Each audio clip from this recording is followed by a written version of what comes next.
Welcome to the Braylon Edwards Show with Shep. Touchdown, Braylon Edwards. Braylon Edwards, touchdown, Michigan. Running pattern to Edwards, touchdown, Michigan. Where we bring you the best in sports, entertainment, and insight. Join us every weekday from 2 to 4 p.m. as we break down the latest games, analyze the biggest plays, and dive into the hottest topics in sports. We'll have exclusive interviews with your favorite athletes and guests, and you'll get a front row seat to all the action. So tune in to the Braylon Edwards Show with Shep. Got one-on-one going end zone. Edwards in the air.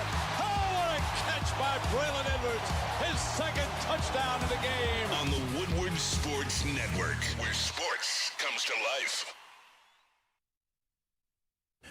Charles, you're absolutely correct. This is the best show, and we appreciate you. The Braylon Edwards Show with Shep. Excited to be here with you guys. Shep, excited. We got the gangs all here. See my guy in the booth. Shout out to my boy Sweet Potato as well as Damon. And then to my right, we have my right-hand man. You know who that is. That's the Kool-Aid man. Oh, yeah. Oh, yeah. And it's going to be a great week, man. Like, I had a great weekend rooting in family. You guys know when I'm rooting in family, it's always the best way. Shep, Family is I everything. did a lot this weekend, but first and foremost, You had a busy slate, did you? busy but not busy, but at the same time, first and foremost, how you doing, brother? I'm doing good, man. I'm doing all right. I had Good, I had a good. pretty busy weekend too. A lot of driving for me. Okay. Doing some different things in the broadcast business, but I enjoyed it very much. Friday night was pretty interesting, and Woo-hoo! BTA, baby! Go Blue! Belt to, we're children friendly. that was Belt to AS. that was a hell of a basketball game, though. Really was. We'll get into the particulars of it, but I don't think the game could have been any better as it relates to, at least from the Michigan standpoint. Big lead at the half. You were able to see the lead dwindle, and then you were able to see how resilient your team was in the end. Got a big win. So shout out to Dusty, man. The guys, Dusty Way actually took in the Pistons game yesterday, which I know Kool-Aid is excited to talk about. 53-point win for the Pistons. But shout out to Michigan. But also we said if Michigan could get this as a win, I think it could breathe life into this rivalry respectably, and I think that's kind of what it did. Yeah, I thought it was. First off. I thought both teams showed you something. When you're down 18, like Michigan State was, and come back to actually take the lead, and then Michigan to push back. Not extra whistles. Pistons with 53-point win. Really concerned about the Wings right now. They've lost 3 in a row. It shows you. I mean, Colorado with a 5-0 whitewashing on Saturday afternoon, and Detroit's got to play them in Colorado. They only have 2 regulation losses at home all year long. It shows you how far you have to go. When we talk about which teams need to make a trade or add some talent, the Red Wings should be first on everybody's list. The discrepancy between those teams is massive because of primarily Nathan McKinnon, especially. Man, that dude He's is a damn unbelievable. Yeah, he's one of the top 5 scorers and play in the league right Yeah, now. for sure.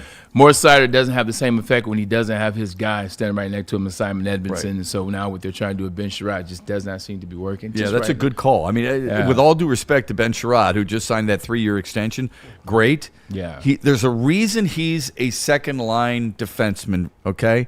And it's this. Stop me if I've told you the story. I interviewed Mike Babcock one time, and they had a really good defenseman, and I said, why not just move him up to the first line because of how good he's been playing? He says, Shep, because there's a reason guys are excelling in their roles. When you try to make them more than they are, that's when you set them up for failure. Yeah. Leave him where he is. He's super successful. It was Brad Stewart, by the way. Yeah. He's super successful. Leave him there, and we can move on from there. You need that top-line defenseman. Edmondson is that. This is why I've preached time and time and time again. That's what they need to trade for. Anyway. Good thing about that comment is it goes to multiple sports. It does. Because right after the Tampa Bay Buccaneers game, what is it? Oh, the Legion of Whom? The Legion of Whom? Watch out for these guys. Yeah. This guy actually, why is he playing more? He should be a starter. And then the more games you have, you see, well, maybe it's the reason why this guy plays second and third. You're absolutely Exactly. correct. Or let's start a guy at shortstop every single game when he plays there once or twice a week and excels, and suddenly you want him as your everyday shortstop when he's not an everyday shortstop. quarterbacks, all these different positions you can say that about. All right, so before we get into this show, before we get into the sports and further what we're talking about the Pistons as well as what moves are going to be made by the Red Wings as well as the Pistons at the trade deadline, which is coming at the end of this week. Let's have some fun. I told you it was a busy week. I told you it was a fun week. So we start off, we saw the BTA, Michigan State. Missed part of the second half because What is BTA? Belt to ass. Yeah, belt to you know what. The Lions kind of really were part of that blow-up phase when the term first hit. Amon-Ra, St. Brown, and the guys 2 years ago. Karma's a you know what, though. Yeah. Karma's a you know what. Amen. Speaking of that, I mean, Dan Campbell, he was dressed out in green and white. And by the way, we have fun every day on this show. Don't give me this. Let's have some fun. I always have fun. I texted you on Friday. Right, you did. Yeah, I always have fun. What'd you think when you saw Dan Campbell front row, green and white? I get it with Kirk Gibson, right? I get it with Pat Fitzgerald. What about Dan Campbell? Two things. One, never choose a side when you don't have a side to choose. Like, he's a Texas A&M guy. He's a Texas guy. Like, you don't have allegiance to either. So what, Kurt? So what, Gibby? I love Gibby. So what, Gibby went to Michigan State. You chose a side and you lost. Yeah. As soon as I saw him, I said two things. One, you never choose sides because you're going to have guys that play for Michigan, guys that play for Michigan State, and you don't have sides. And he has a son who goes to Michigan and a daughter who goes to Michigan State. And two, I was excited as a Wolverines fan because I said he doesn't know how to pick lately. So whoever he chooses, the opposite's probably going to win. So I tweeted it where I got to find, or I X'd it or whatever the hell you call it. Yeah. Put it out there. The energy was real. Didn't know we were going to be up like that at the half. So shout out to Dan Campbell. Thank you for wearing that Michigan What should State. he have worn? Texas A&M stuff? How about you wear the Lions colors? Thank you. Everyone in the audience would have cheered for everybody in the audience. There's nothing wrong with being neutral. Yeah. I have a daughter at Michigan State. Lions. I had a son who went to Michigan. Right in the middle. Go right in the middle. Also, too, like you're Texas A&M. I don't get it. It's not like you're Central Michigan. That makes sense. Be careful. Central Michigan. But I'm saying Central Michigan and Michigan State has an alliance. Higher up. Yeah. People that cheer for one typically cheer for the other. Do you think on March 8th, do you think Dan Campbell has to attend the game at Chrysler Center and wear Michigan garb? First of all, stay away from Chrysler Center. And second of all, please don't wear Michigan. I just told you, whoever he's choosing, the opposite is going to win. But before we get in that Saturday. What if he brings Drew Bledsoe with him? Bring Mike Kafka, too. You can't bring one without the other. At least that's what I'm thinking. You got to have both in today's day and age. Watch the Royal Rumble on Saturday. And I know you're not big in WWE. Where was it played? Or where was it? Saudi Arabia. Oh, okay. There in Saudi Arabia, so it was early. It was a 2 o'clock Royal Rumble. Okay. Usually it's 9, 8, 7 o'clock, if you will. So the way we do it, though, we set it up and have some fun. You got that graphic, if you will. Sweet potato. There we go, my man. So this is how we do it on the board. I know you guys can't really see That's it. in the house, huh? That's on the chalkboard in the house? 100%. This is chalkboard in the house. It's at Britt's crib. So WWE Royal Rumble, this is how you do it. 4 pots, Shep, okay? There are 2 Rumbles. There's the Women's Rumble and there's the Men's Rumble. 4 pots. You get the most throwouts. That's most throwing out of the ring. Yep, throwing people out of the ring. The most to do that. Shortest time in.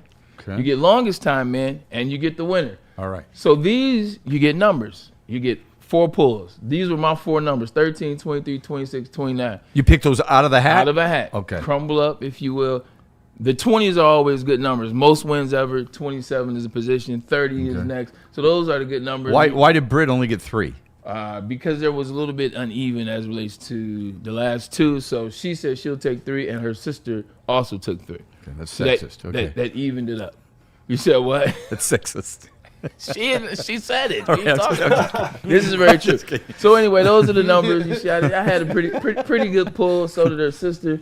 It came down to me and Kenny, her nephew. Kenny 1 or Kenny 2? Kenny. You got Kenny 1 and Kenny 2. Kenny 2. That's Junior. Okay. Kenny 2 is Kenny Junior. Okay. Yeah, he came down to him. He had Gunther, and I had Roman Reigns, and the big dog's gonna own his yard. So shout out to Roman Reigns. Appreciate you winning me that $65. And then in the Women's Rumble, I want to say Jimmy, one of my really good friends, he won. He had Liv Morgan. So it was fun, though, man. Jimmy won the whole damn day. How old is Kenny 2? Kenny 2 is 8. You took $65 from Kenny 2? I didn't take $65 from Kenny 2. I took $65 from the pot.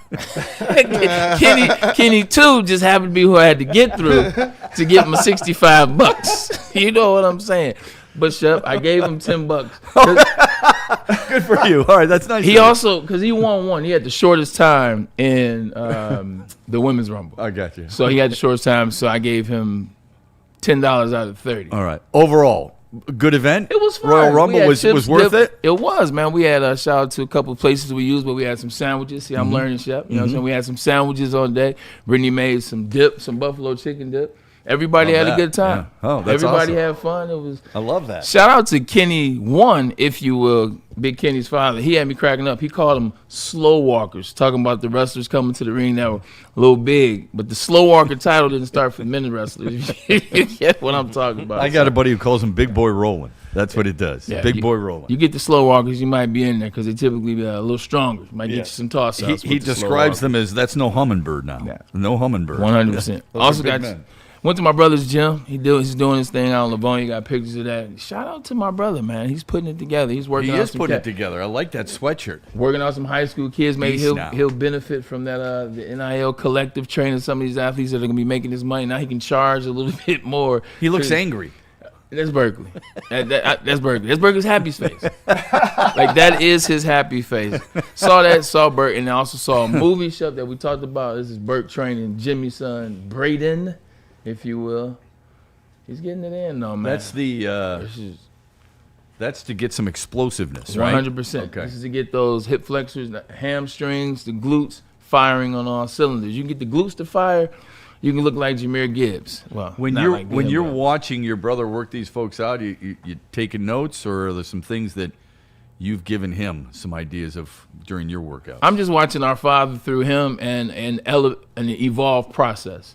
Like, basically, I'm watching what our father used to do with us and how he used to do it, but then I'm watching him add his own flair to it, add his own workouts to it, and his things to make it better, actually, if you will. So I like that Berkeley's sitting there taping that young man. He's filming him. 100%. Because now he'll go back. He'll show him what you're doing, how you're doing it, and how you can get better at it, and then eventually they'll add to the plates. You see, he doesn't have shoes on either. Anytime I see a lot of people do squats, they don't use shoes. Gotta get that grounding in there, man. Yeah, you gotta feel the ground. Feel the toes, if you will. Man, but what's up, man? Where do we join Camp Edwards? Just let me know. You got everything under the sun. Hold on, you're just talking. I'm about to say, you're just talking right now. Don't give me that crap, man. You barely made it here. Yeah, right. Don't give me the Camp Edwards. He's gonna get you at 6 o'clock in the morning. You're gonna say, I'm gonna hit that snooze one more time. It, though, man. 4 days from college. Like, it was something that I'm used to. College a long time ago, buddy. Long time ago. Hey, I still get up and do things, man. Kool-Aid, I still got a little bit. Kool-Aid making pancakes and waffles in the morning is not doing things, my friend. Kool-Aid still thinks college was like 4 or 5 years ago. Like, a lot of people. Listen, it wasn't my mind. No, it wasn't, man. Like, shoot, it's 6 years removed from that time span called COVID. It's called Two Truths and a Lie. Oh, 100%. Speaking of Two Truths and a Lie, I saw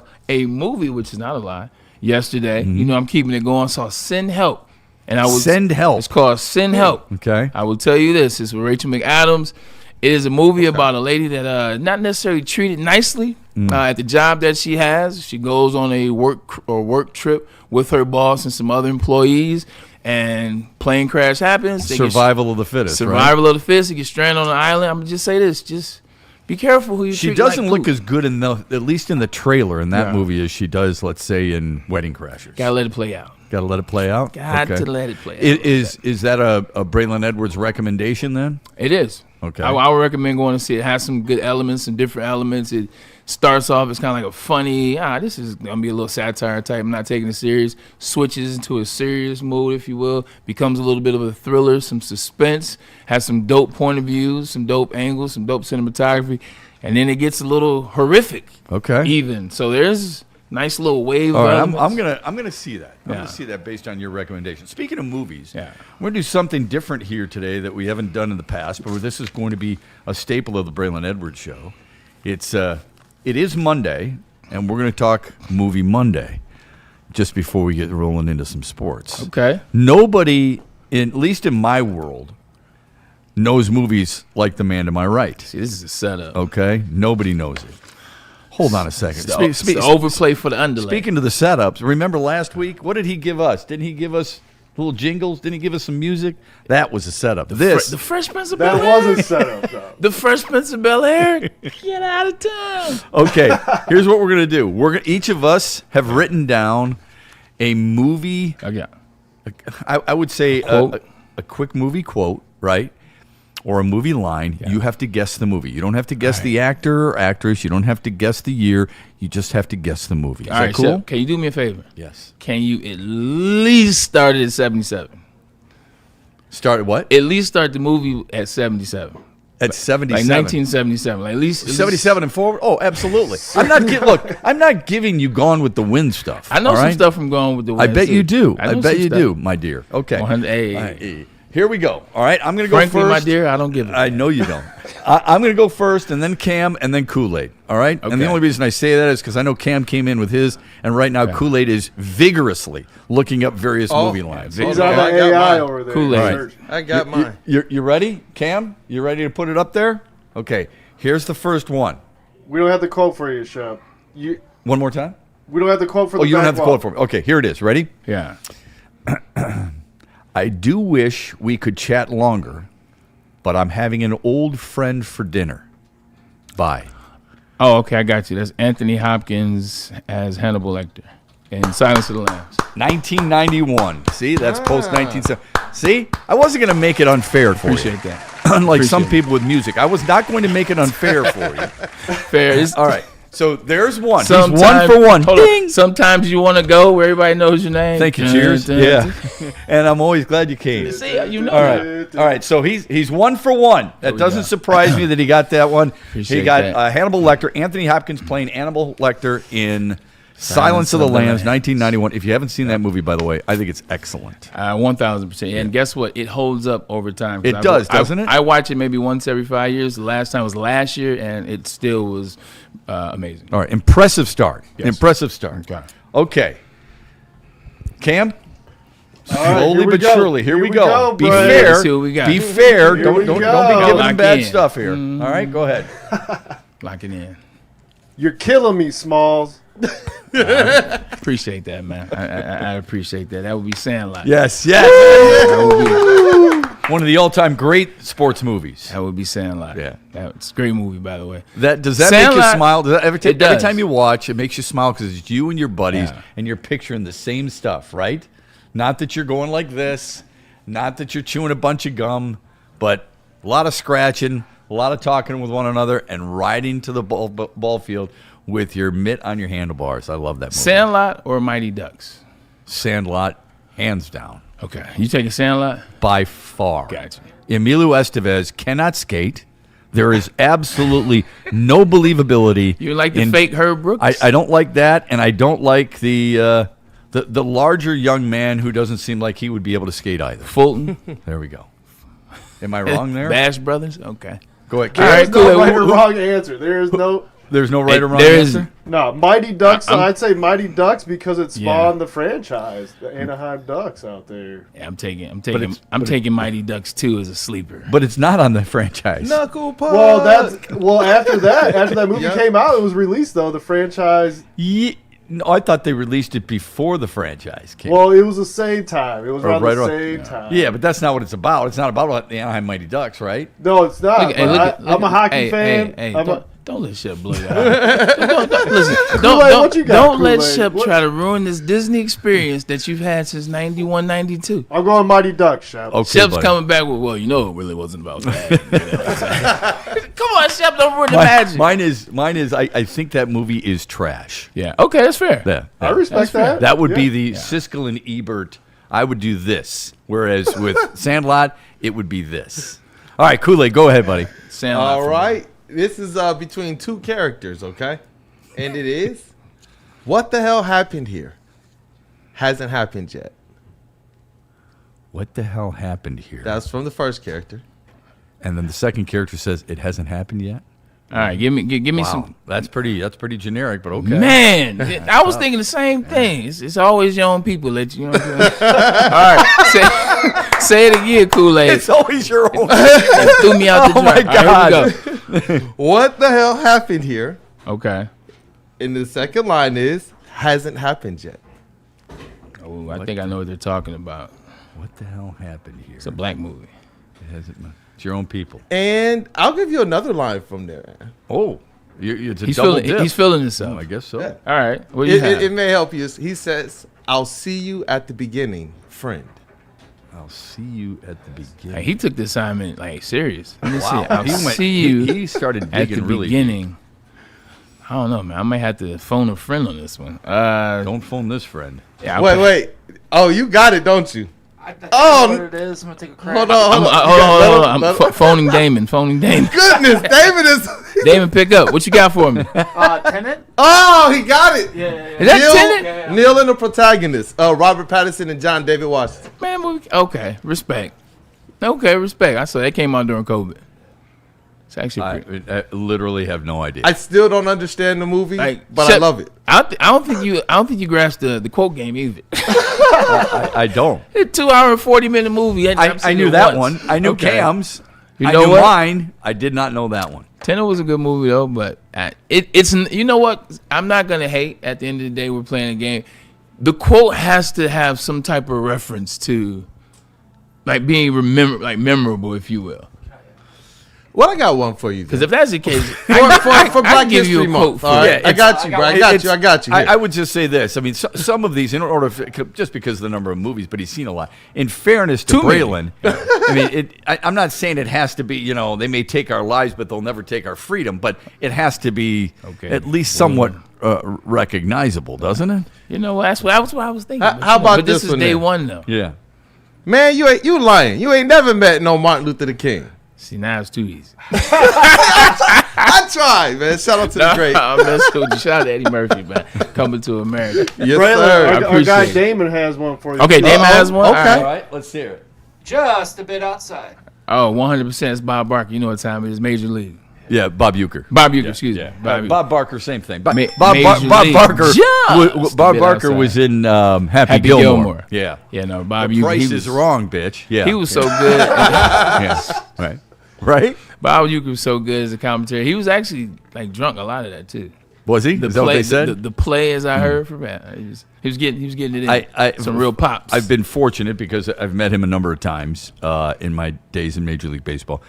Really good dude. Yeah. WWE Hall of Famers. Yeah, Shout just out. a great guy. Hey, before we take a quick time out, Puxatawny Phil. Kool-Aid We're all full of it, right? We're all familiar with Puxatawny Phil. If he sees his Only shadow because of this Bill morning- Murray. Only because of Bill Only Murray. because of Bill Murray. Anybody buy that there's 6 weeks left of this because he saw his shadow? I feel like it's 12 weeks left. Yeah, Being I- from Michigan. It's always the Yeah. opposite. You think it's to the so it's going to be less than 6 weeks? You think? Yeah. Okay.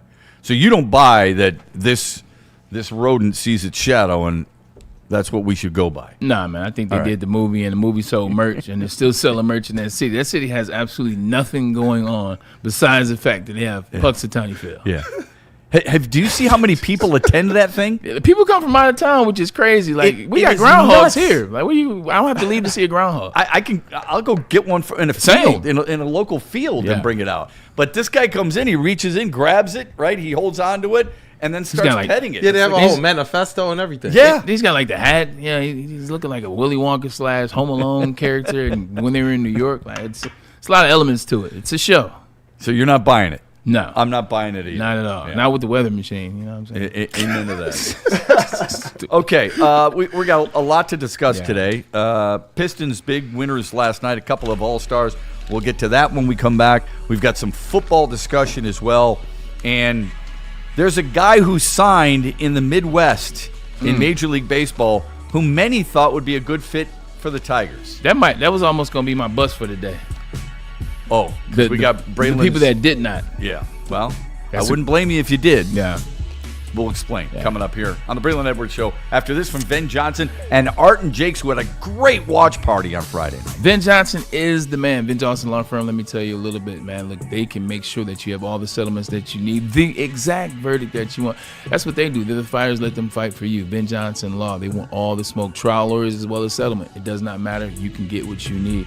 A lot of people try to withhold your compensation. They don't want that to happen, so make Ben Johnson the very first call you need. You make that the first call. How you do it? Reach out to him at vnfights.com. He wants all the smoke. Smoke. Art and Jakes was smoking Friday night in a good way because Woodward Sports was there and they were pumped up for the watch party between Michigan and Michigan State. And those teams did not let us down. Guess what? It was so good once, they're going to do it again. But this time they're going to do it in Northville on March 8th. Round 2, Michigan State. Circle it on your calendar. Doesn't matter whether you're a maize and blue or a green and white fan. Go Blue. Get to Art and Jake's in Northville, March 8th, for the second of those 2 watch parties between Michigan and Michigan State. Planet Fitness now has even more best-in-class strength equipment. Join today for $1 down and save. We're stepping it up. We're not slowing down. Finding new faith, new focus. Love that new equipment smell. So, you in? Join the club today. Save when you join for just $1 down, $15 a month. Planet Fitness. We're all strong on this planet.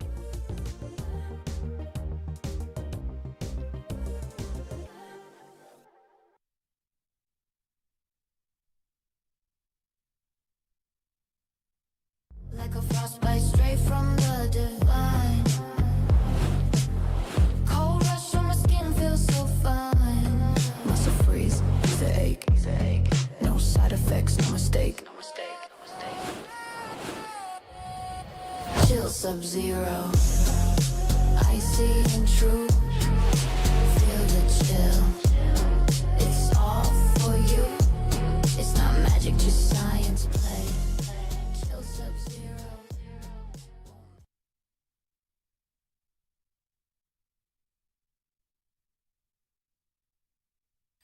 No one gives away more cash and prizes than Woodward Sports. You don't believe us? Here's our latest $10,000 winner. You know, you guys posted, hey, if you guess all this stuff right, we'll give it's $10,000. I'm like, okay, well, why the hell not? And the winning doesn't stop there. How about our Outkick Your Coverage winner? I think you won. We got everybody. This guy's got a hot girl. Bigger prizes, bigger giveaways, cash, merch, tickets, and more. All from the biggest sports network in Detroit. No one does it bigger and better than Woodward Sports. Make sure you're following, liking, subscribing on Instagram, Facebook, X, and YouTube for your chances to share in the winning. From Detroit's #1 sports network, Woodward Sports. It's game on at Art and Jake's. Wings, burgers, pizza, and ice-cold drinks served up with attention to detail. Wall-to-wall TVs, great service, and a vibe that keeps your crew coming back. Art and Jake's, a sports bar setting with a fine dining flavor. Find your sun with Sun Cruiser Vodka Iced Tea. Made with real iced tea and real vodka. Cold, refreshing, and made for moments like these all year long.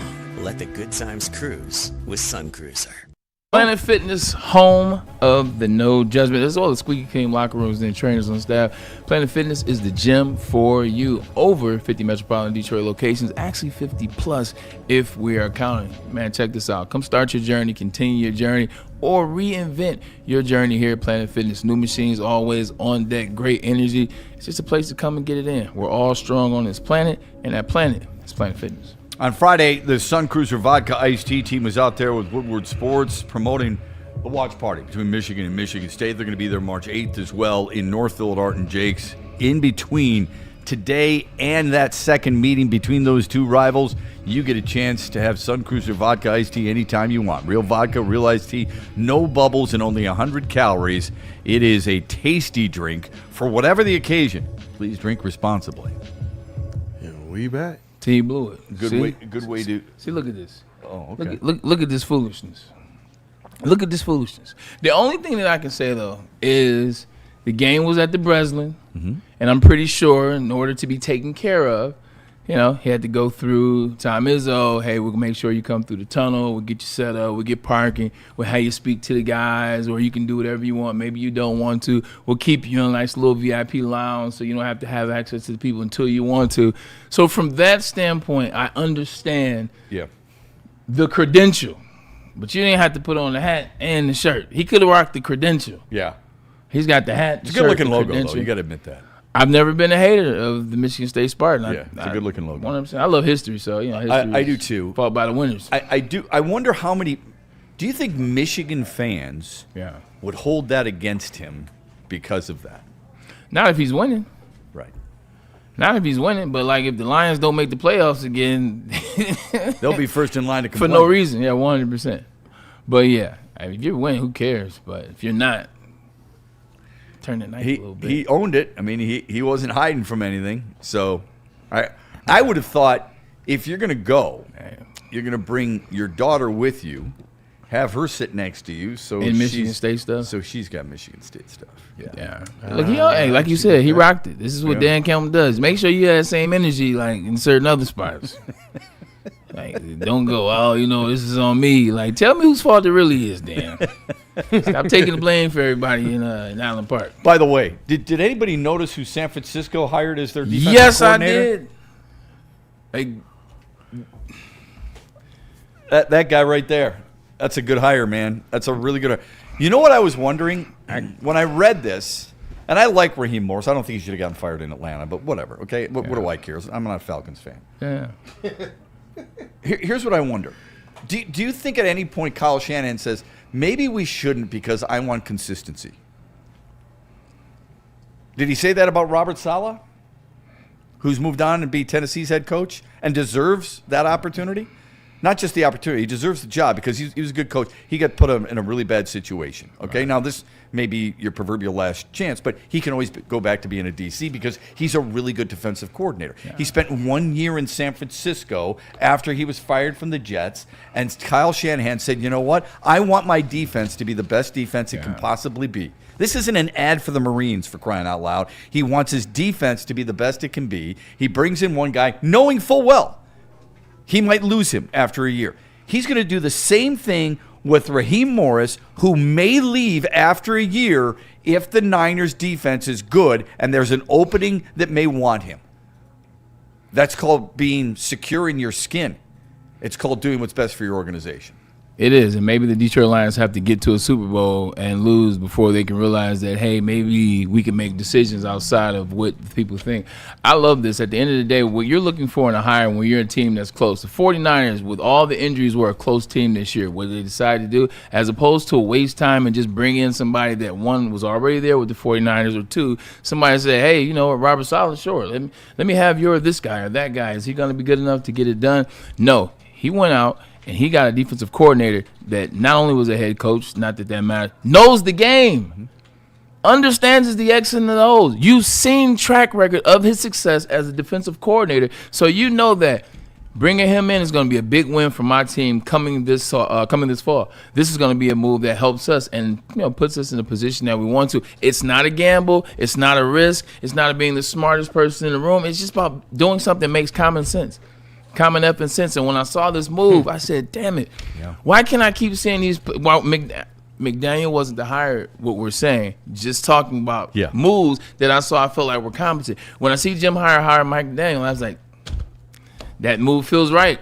That move feels like something. It feels like the people making the move were in control of the situation.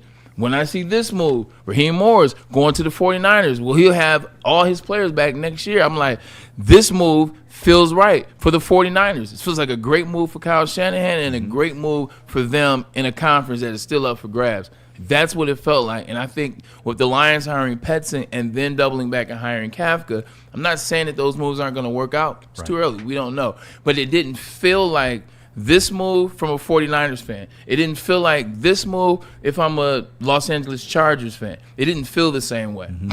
It's smart. It's, and quite honestly, if you think about easily smart. It's also safe. This dude is well respected. He's proven it as a DC before. He's proven actually he can win as a head coach. He's going to be better because he has less responsibility as the DC than he did as a head coach. What is the ticket? I wonder.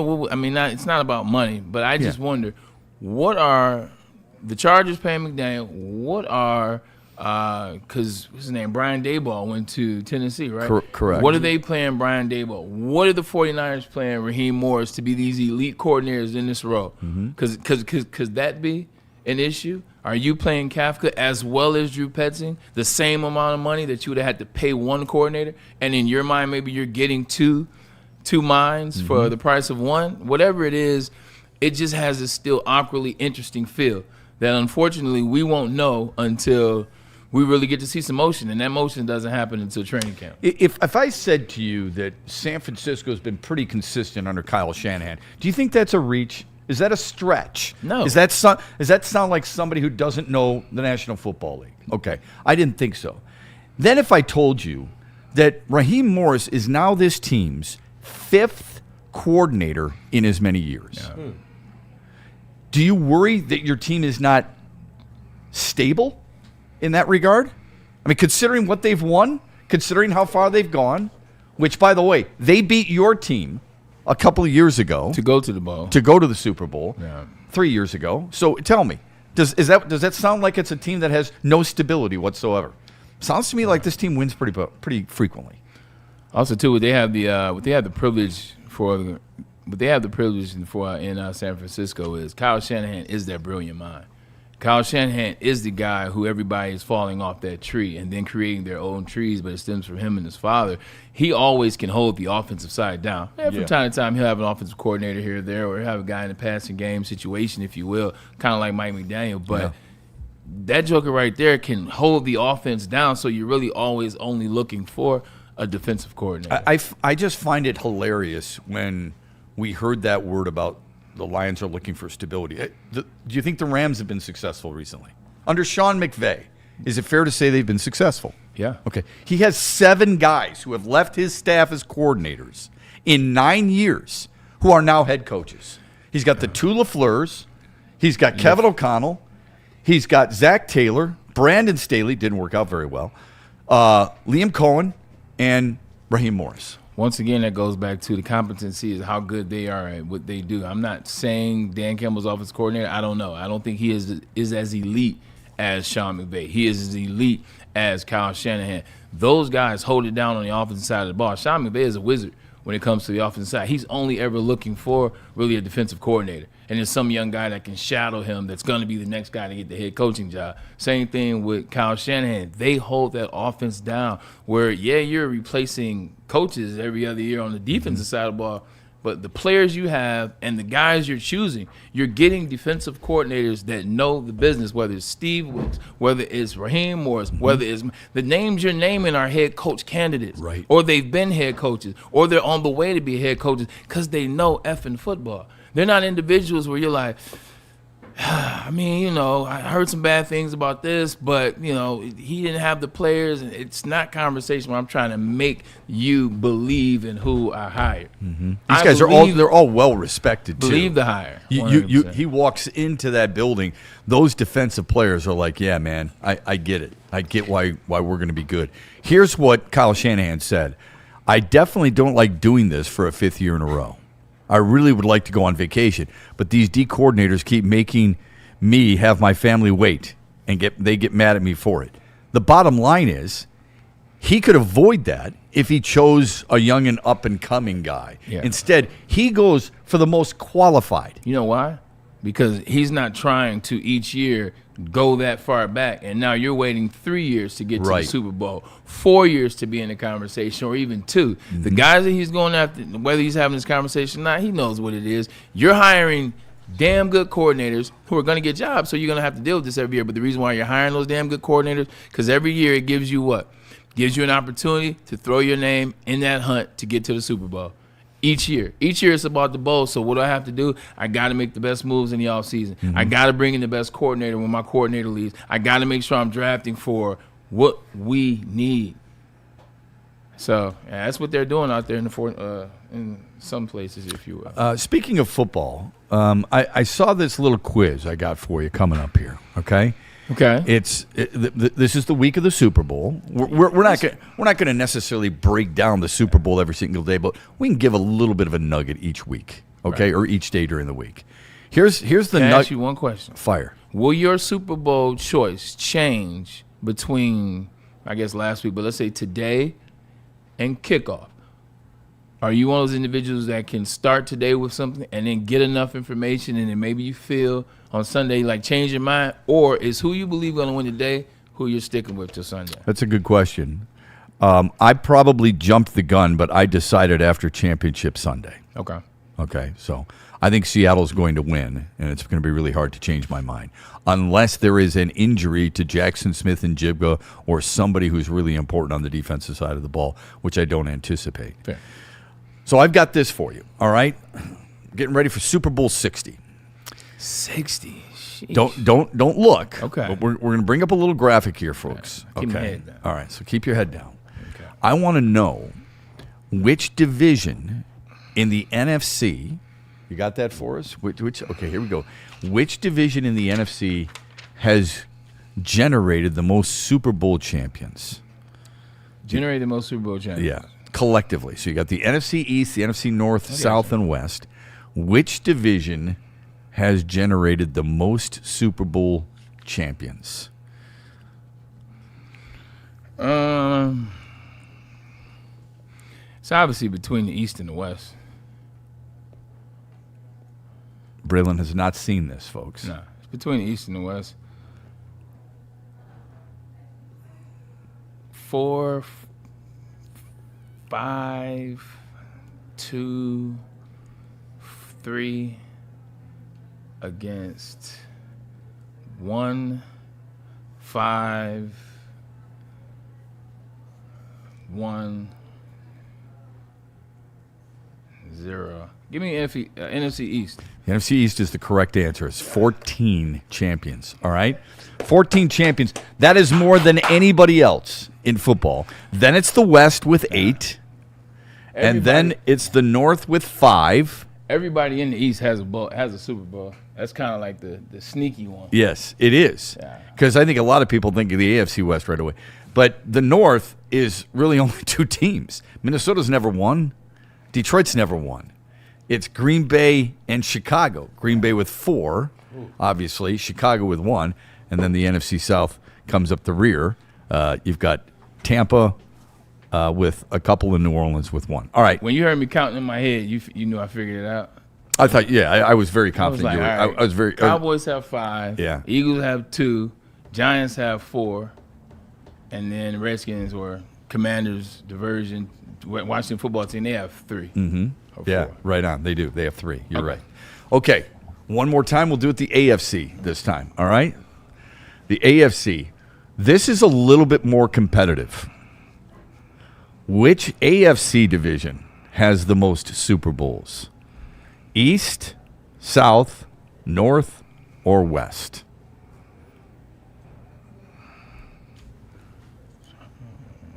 Who is even out there? Okay. I'm going to go with 1, 2. AFC South would be Colts, Titans, no. Jaguars. That's AFC West. You are correct again. It's 10. Kansas City, Denver. As Cam skips around the studio. And the Raiders. Raiders in the 70s. Yeah. Raiders in the 70s, and then Chiefs as of late.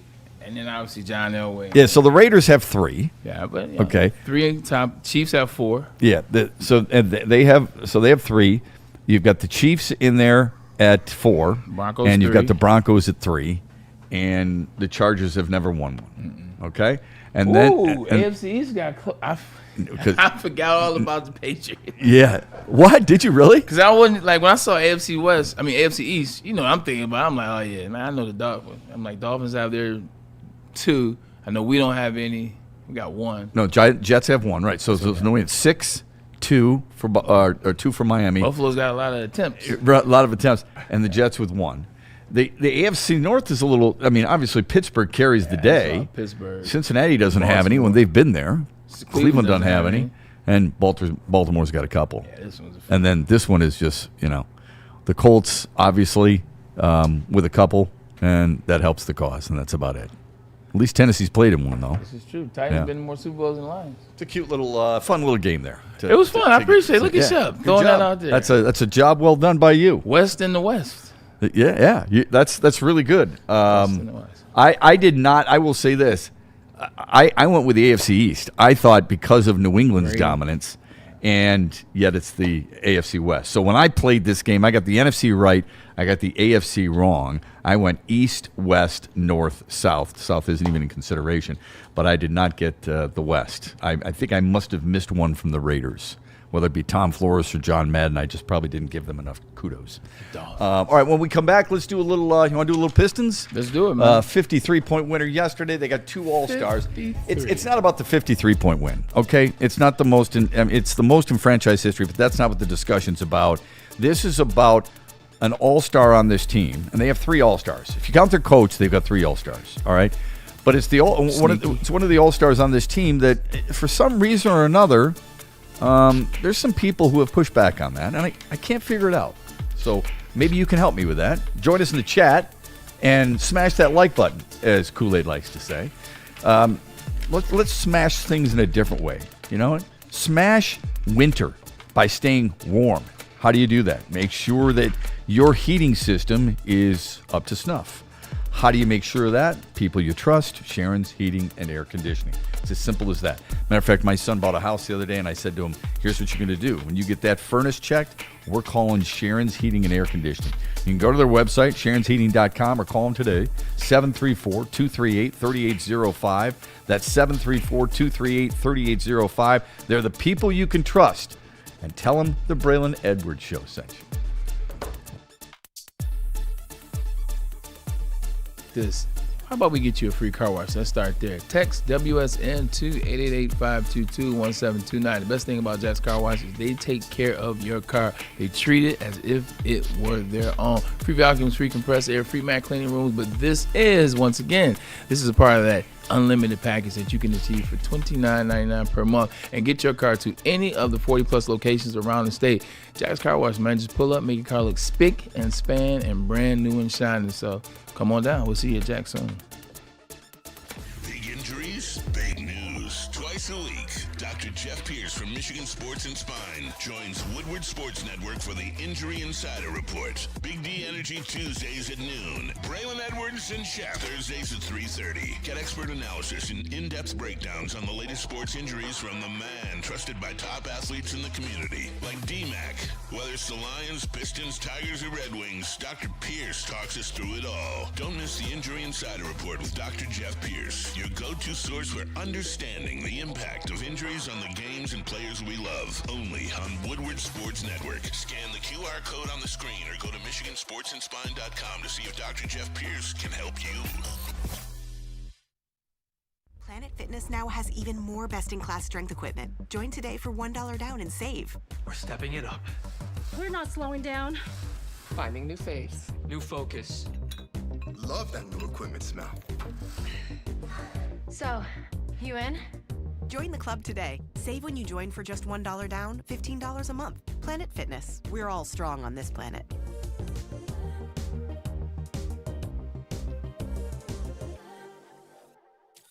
Thank you to all the fans for making Woodward Sports your #1 online destination for Detroit sports. We promise not to drop the ball. Head to WoodwardSports.com and click on Shop. Get the latest in Detroit sports apparel and exclusive Woodward Sports gear. WoodwardSports.com can get the whole team outfitted. Love the Pistons, Red Wings, and Tigers? We got something for you, too. Shop online at WoodwardSports.com. Find your sun with Sun Cruiser Vodka Iced Tea. Made with real iced tea and real vodka. Cold, refreshing, and made for moments like these all year long.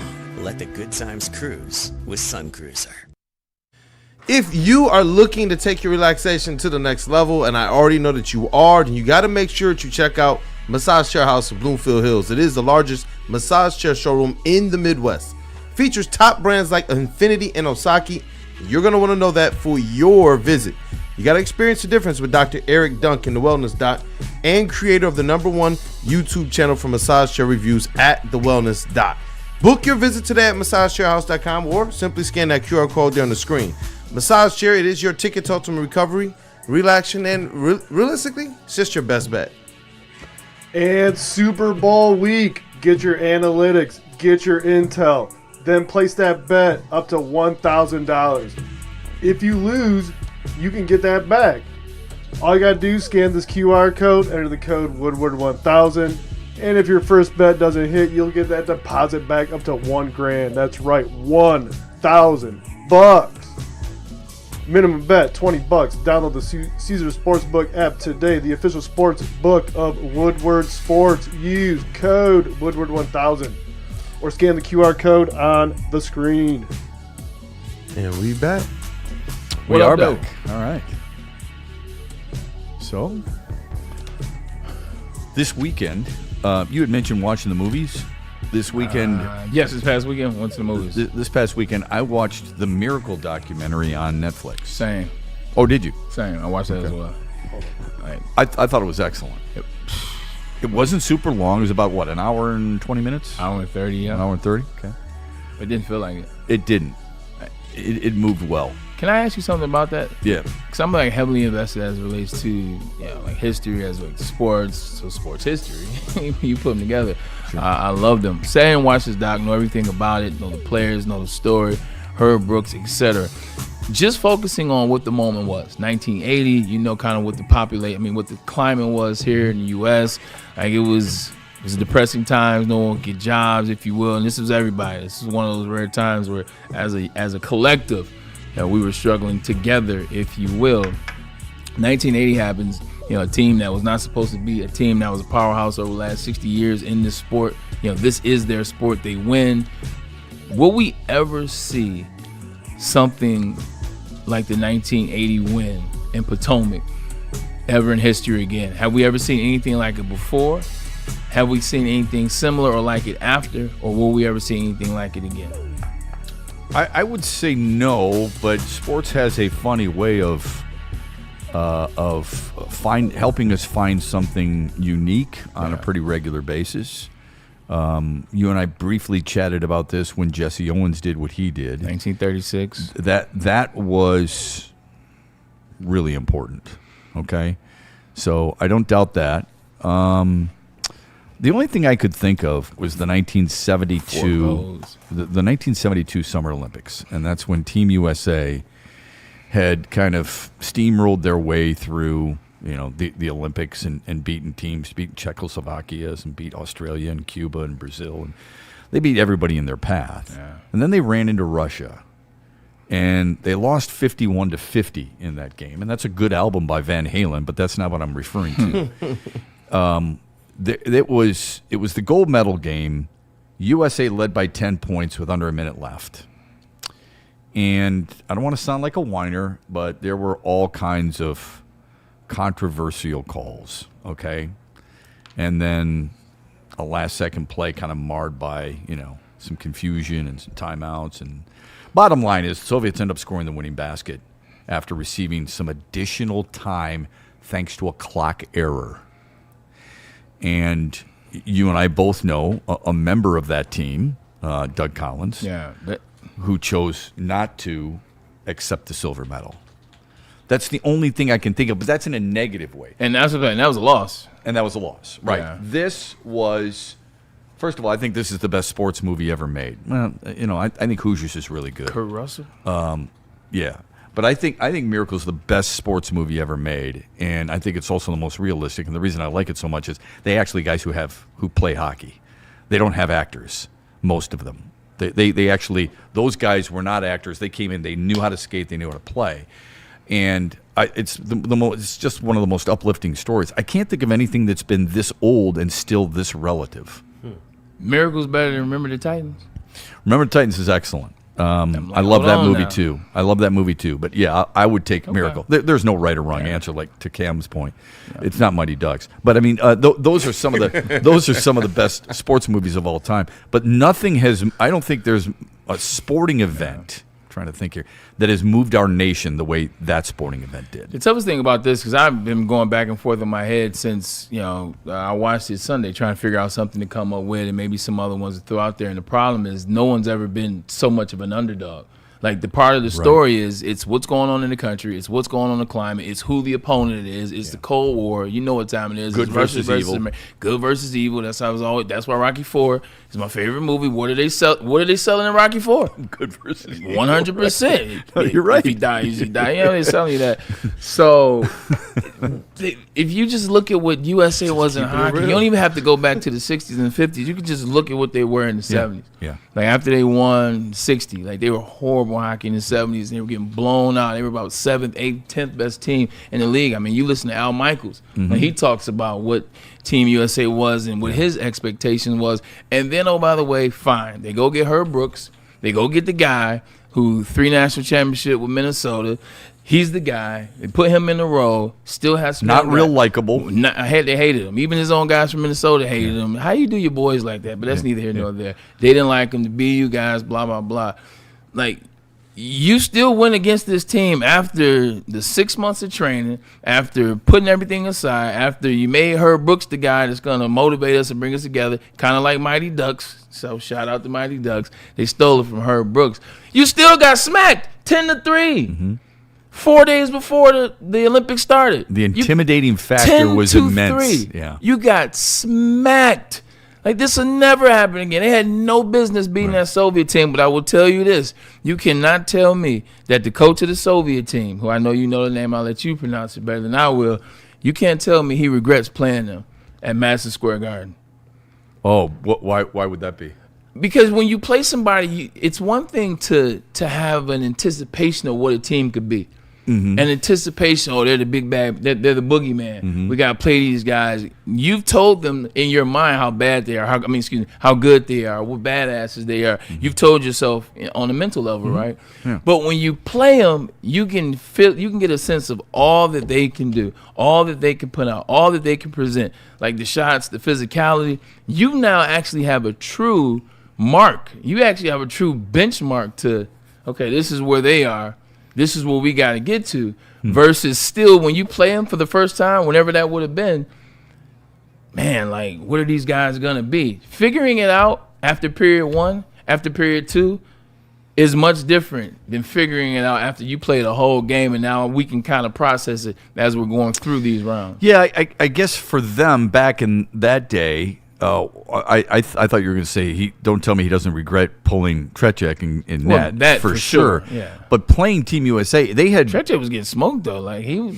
Yeah, that last goal by Mark Johnson was tough to take, but for them, the thing about that though is they took on all comers. They didn't care. They were playing NHL All-Stars and beating the snot out of them, so they didn't really mind. I don't think he cared that they had whitewashed them in Madison Square Garden and that was a carryover effect. I think what was most impressive is what they said during that docuseries was that Herb Brooks noticed that they weren't respecting their opponents, that they were beating everybody so easily. How the hell they played Japan is beyond me. First thing I asked about the documentary, I was like, wait, Japan had a hockey team? I get what you're saying, Shep, but I'm telling you, it's one thing when you play them, you can figure it. I relate to football. Look at the Patriots. Patriots were undefeated in 2007, right? They went undefeated, did all the things. Who'd they play that very last game of the season?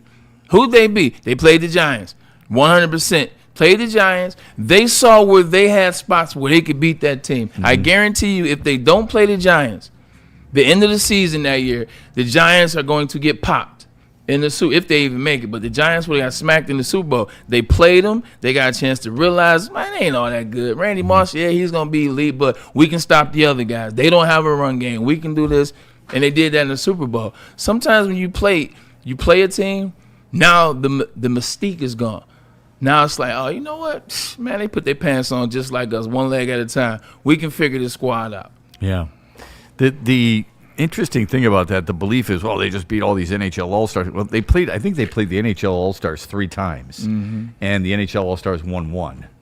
So I think, a lot of it depends on, I think they went 5-3-1 in exhibition games against some NHL teams. So it's not like they were this immovable object.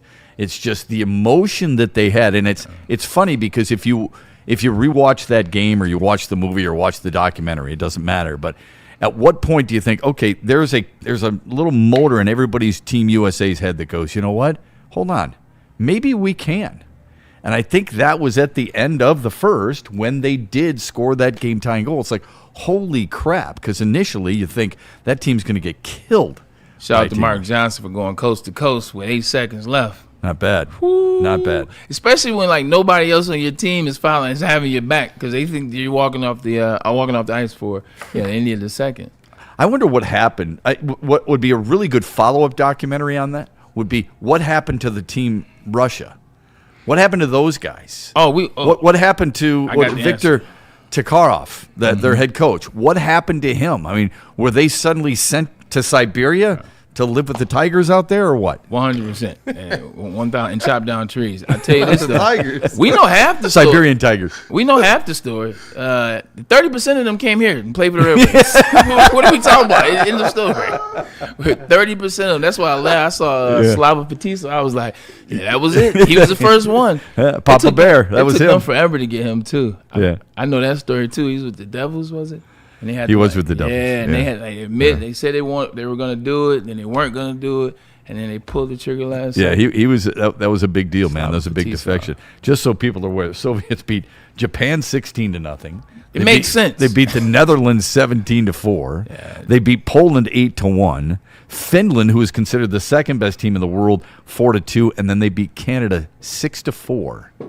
So really, when they played two really good teams, both games were relatively close on the scoreboard anyway, until Team USA beat them. Now USA wasn't doing what Russia did in terms of dominance, but they won. So let's take out what Russia did for a second, and now let's talk about Team USA. If you don't see 16-0 and 17-4, what Russia did, Team USA was whooping some butt too. Yeah, that's true. Because they beat up on the Swedes, that were a damn good team. Mm-hmm. They beat up on the Russians. They beat the Russians. We'll leave it there. Mm-hmm. And then even the finish, like you said, they were number 2, and they beat them by 3 at the end. So yeah, I think it was 5-2.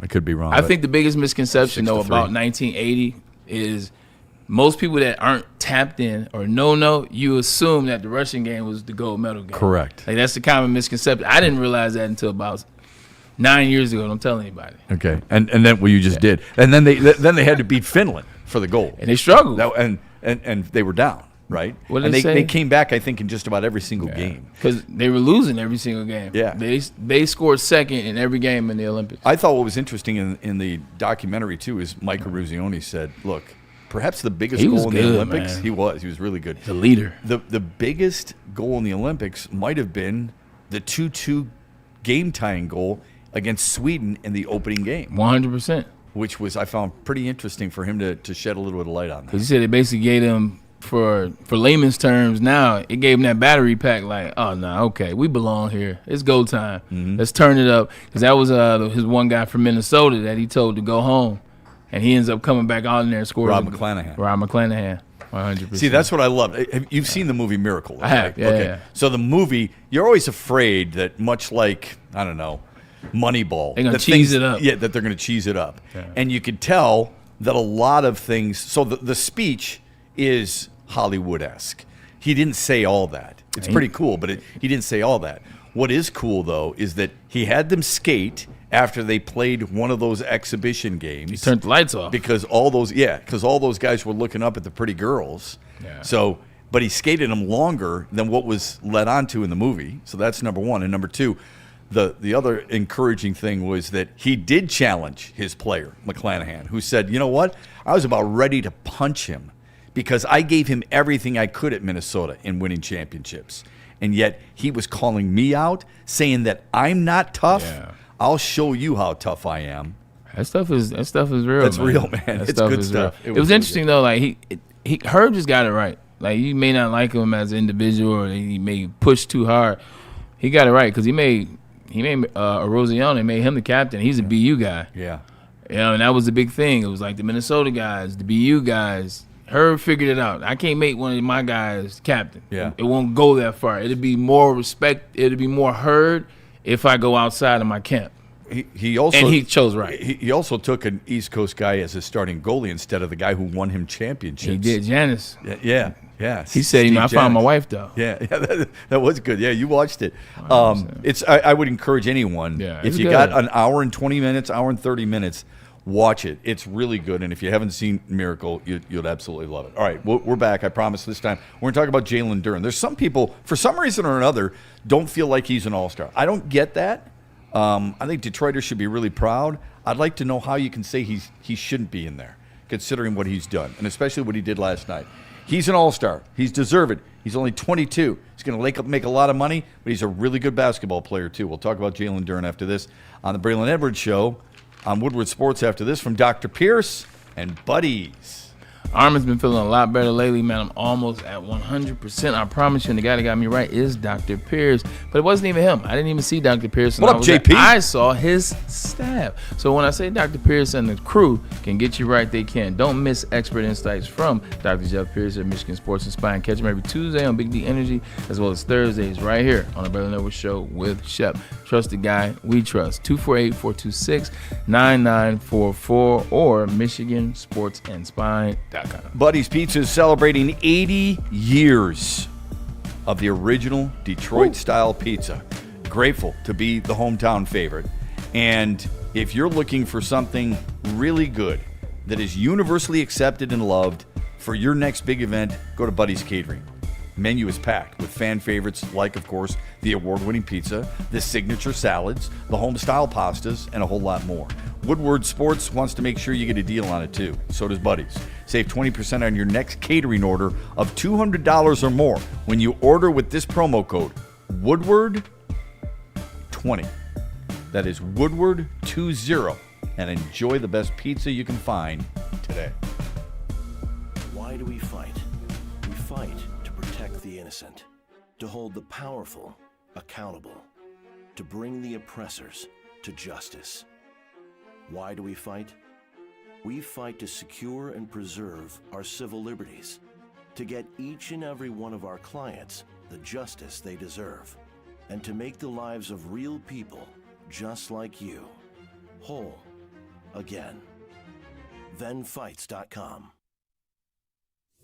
Big injuries, big news. Twice a week, Dr. Jeff Pierce from Michigan Sports and Spine joins Woodward Sports Network for the Injury Insider Report. Big D Energy Tuesdays at noon. Braylon Edwards and Shep Thursdays at 3:30. Get expert analysis and in-depth breakdowns on the latest sports injuries from the man trusted by top athletes in the community, like D-Mac.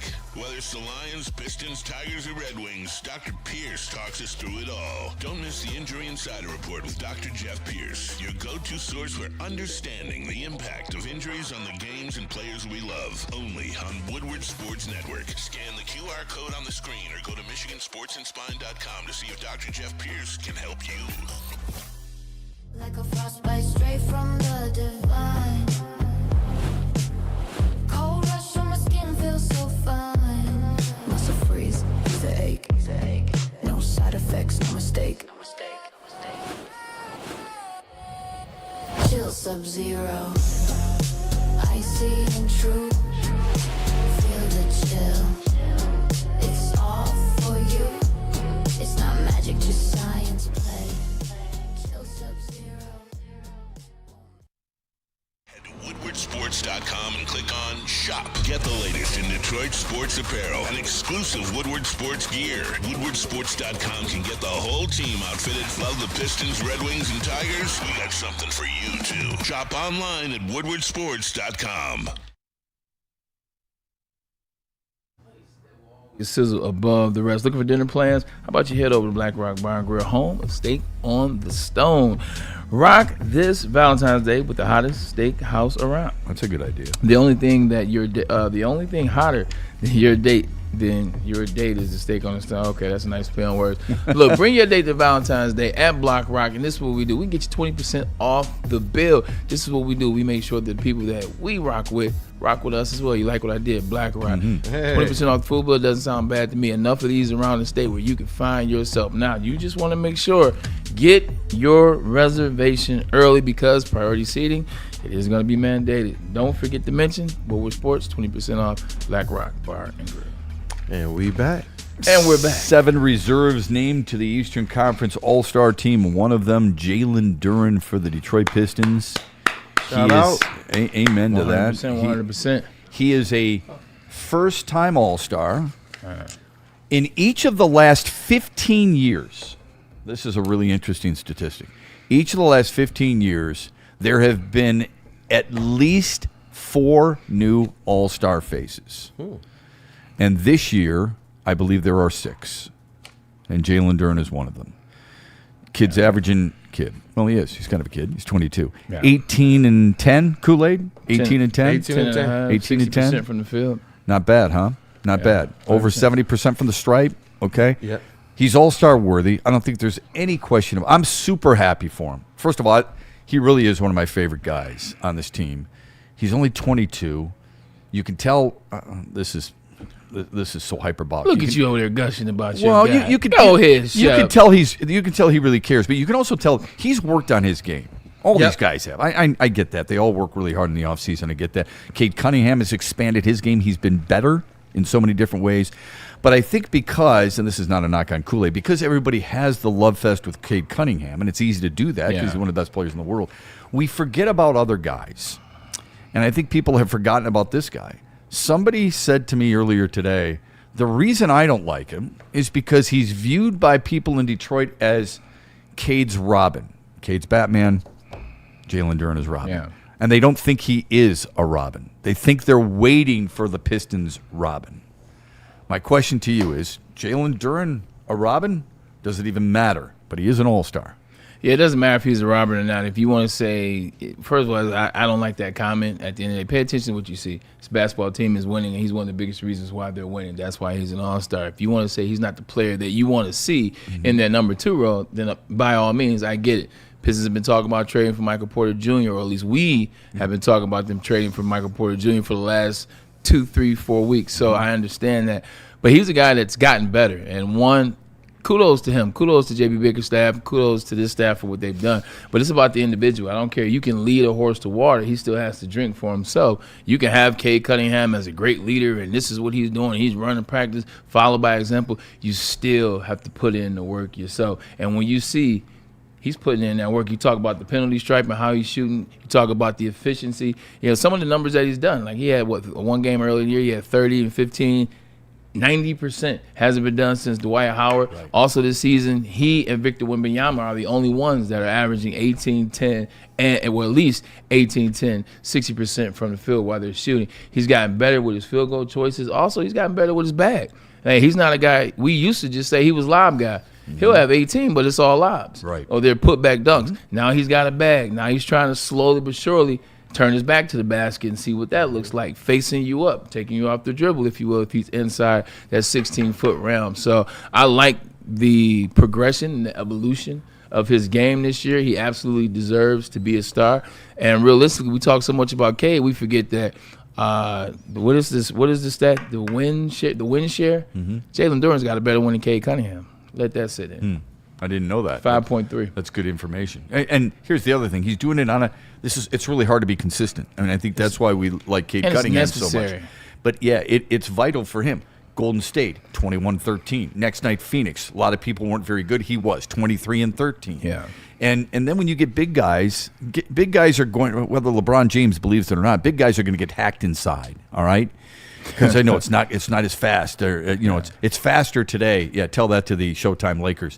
It's way too physical. It's more physical today than it was back then. Tell that to the Celtics when they were playing the Pistons. But when big guys get fouled, you're going to have to go to the free throw line. You got to make them.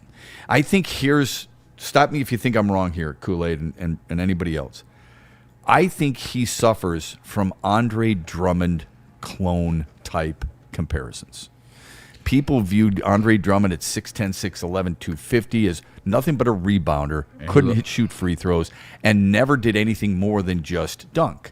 Jalen Duren they see as a relatively same size, same number, same position, same franchise, and almost put him into the wrong category. I think that's fair. There's a lot of people who kind of view him as this kind of Tyler Herro type all-star. Just say you got there because you had a decent year and your team is winning.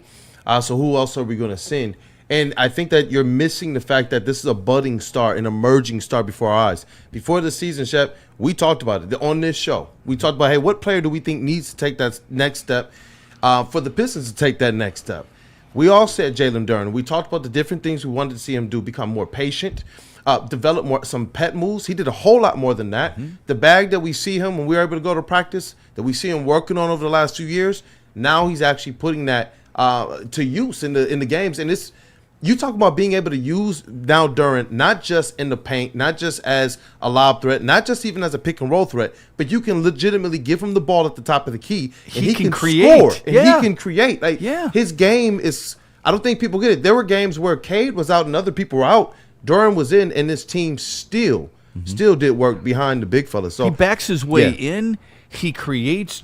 I mean, more he's patient been hitting too. better. Absolutely. How many times have we heard the phrase in any sport, the game slows down? We've heard it for quarterbacks. We've heard it for defensemen in hockey. We hear it for baseball players all the time. The game has slowed down for them. Well, I really think the game has slowed down a little bit for Jalen Duren to allow him to be a little bit more creative offensively.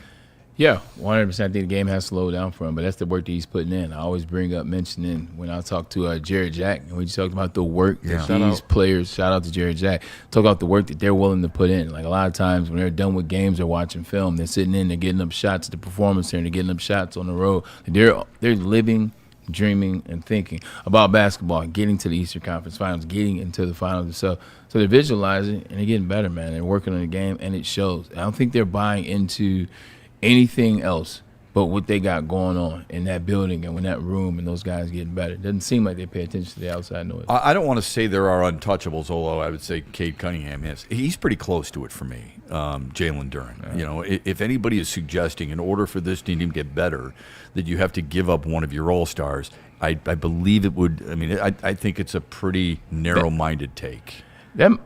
Getting back to that comment that was made, not to go backwards, but your friend that said, "Oh well, you know, I don't really necessarily view," or you heard someone say, "I don't view him like that," etc.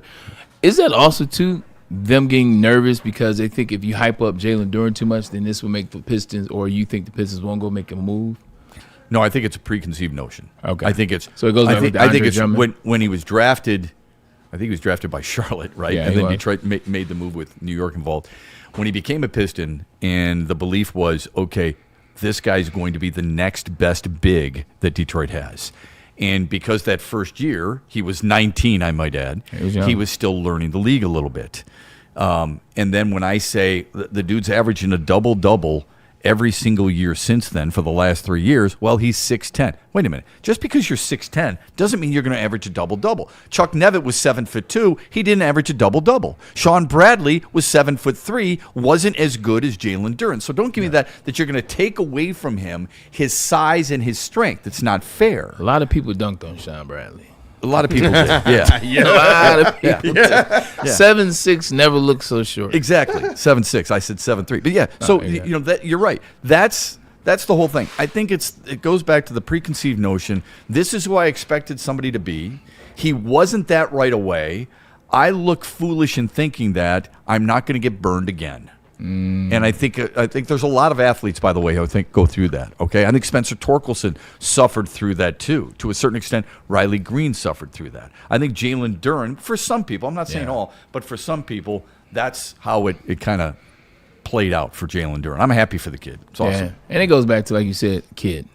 It goes back to him being a kid. He's still a young guy, man, trying to figure it out. And he's done a good job. He's done a really good job of becoming a better basketball player. I think a lot of times it's so much quickness that we put on these players coming out of wherever. It's like, hey, you got to be this by now. You got to be this by now. And then when it doesn't happen, you're ready to move on. That's why you got to have coaches like J.B. Bickerstaff. That's why you have to have staffs like J.B. Bickerstaff's staff that can work with these players, that can eventually get out of these players what people see when they draft them. Yeah. Because a lot of times the stuff is there.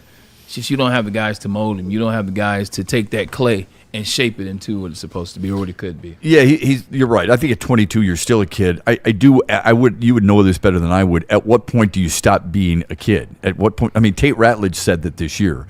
He was a rookie. I think it was maybe game 4 or 5. We talked about it briefly on the Braylon Edwards show. He admitted himself. He said, I'm no longer a rookie.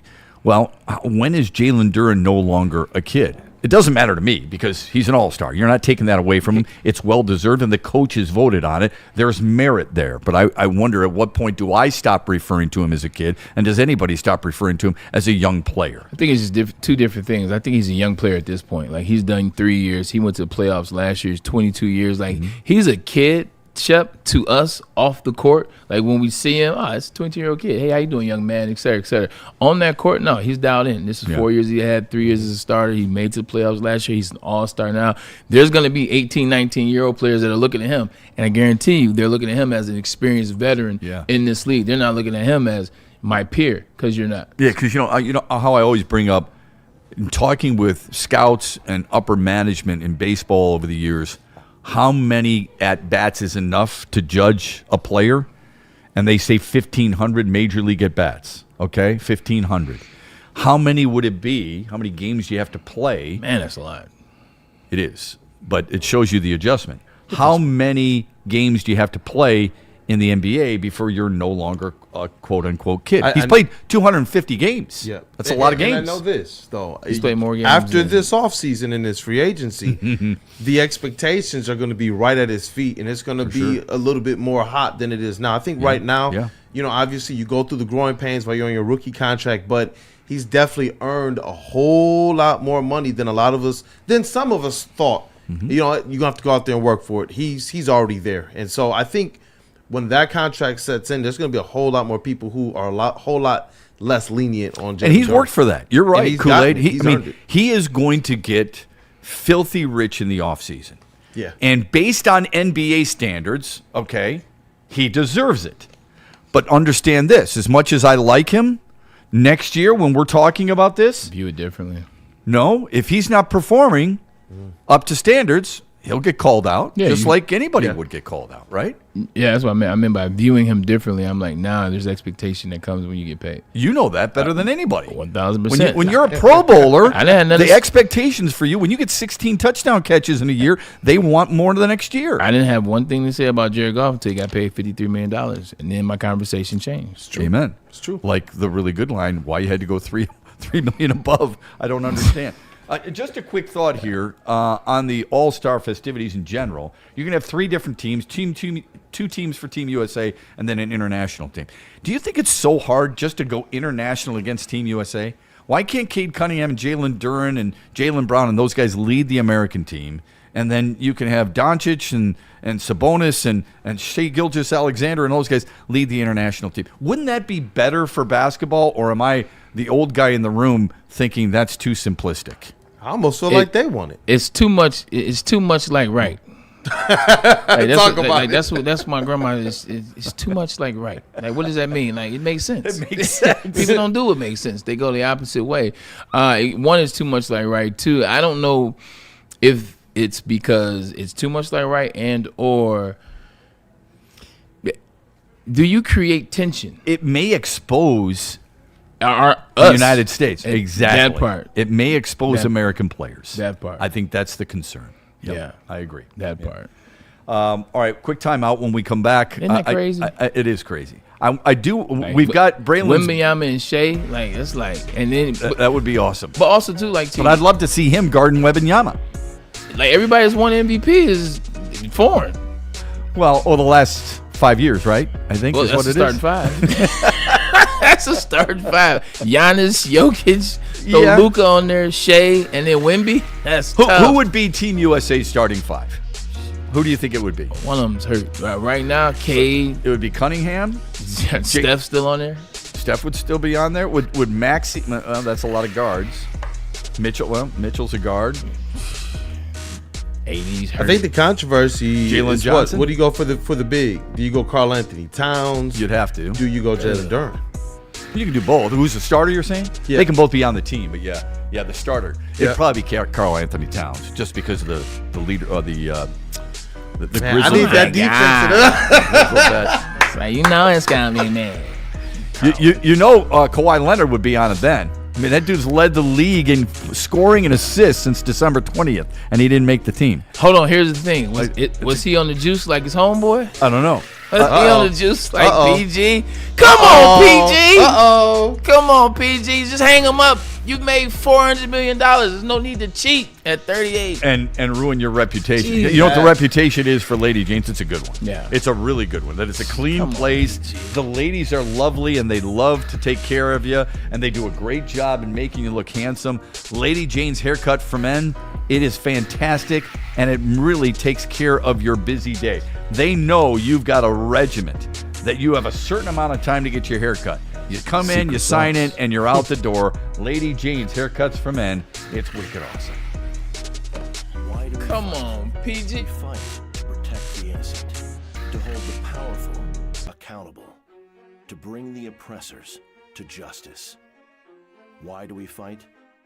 We fight to secure and preserve our civil liberties, to get each and every one of our clients the justice they deserve, and to make the lives of real people just like you whole again. ThenFights.com. Come to any Lady Jane's Haircuts for Men and claim your throne for a king's treatment from one of our talented stylists. Open 7 days a week. Walk in anytime. Just get to a Lady Jane's today and receive a precision haircut, scalp massage, hot lather neck shave, and a hot towel treatment. A haircut should not be a chore. It should be an experience. And that's exactly what Lady Jane's has to offer. Open 7 days a week. Walk-ins are always welcome. There's always a location near you. Lady Jane's Haircuts for Men. It's wicked awesome. Like a frostbite straight from the divine. Cold rush on my skin feels so fine. Muscle freeze, the ache. No side effects, no mistake. Chill Sub-Zero, icy and true. Feel the chill. It's all for you. It's not magic, just science play. Chill Sub-Zero. You know how some things are so good they should be world famous, but they're not? Our house-made vinaigrette is one of those things. And the antipasta salad, we drizzle it over. Same with our hand-battered chicken tenders.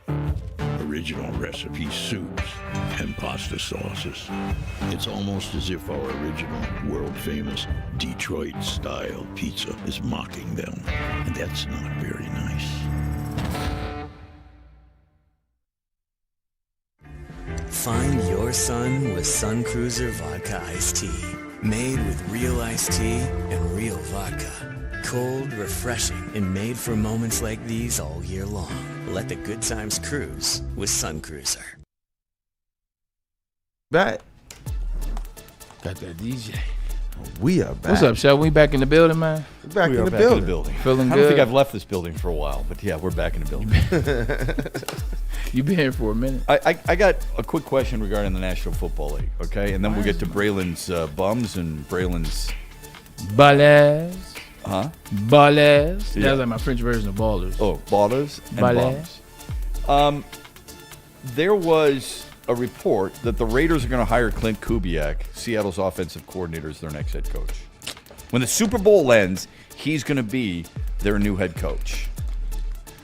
If Seattle loses, do you think Seahawks fans will go crazy and blame Clint Kubiak for not being focused on what's going on like Lions fans did with Ben Johnson? No, because unlike Lions fans, the Seattle Seahawks fans have seen their team get to a Super Bowl and win one.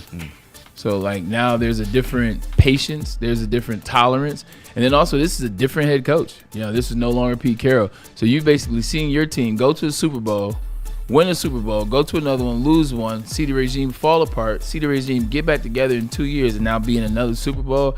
If I'm the Seattle Seahawks fans, I have nothing, regardless of what happens, win, lose, or draw.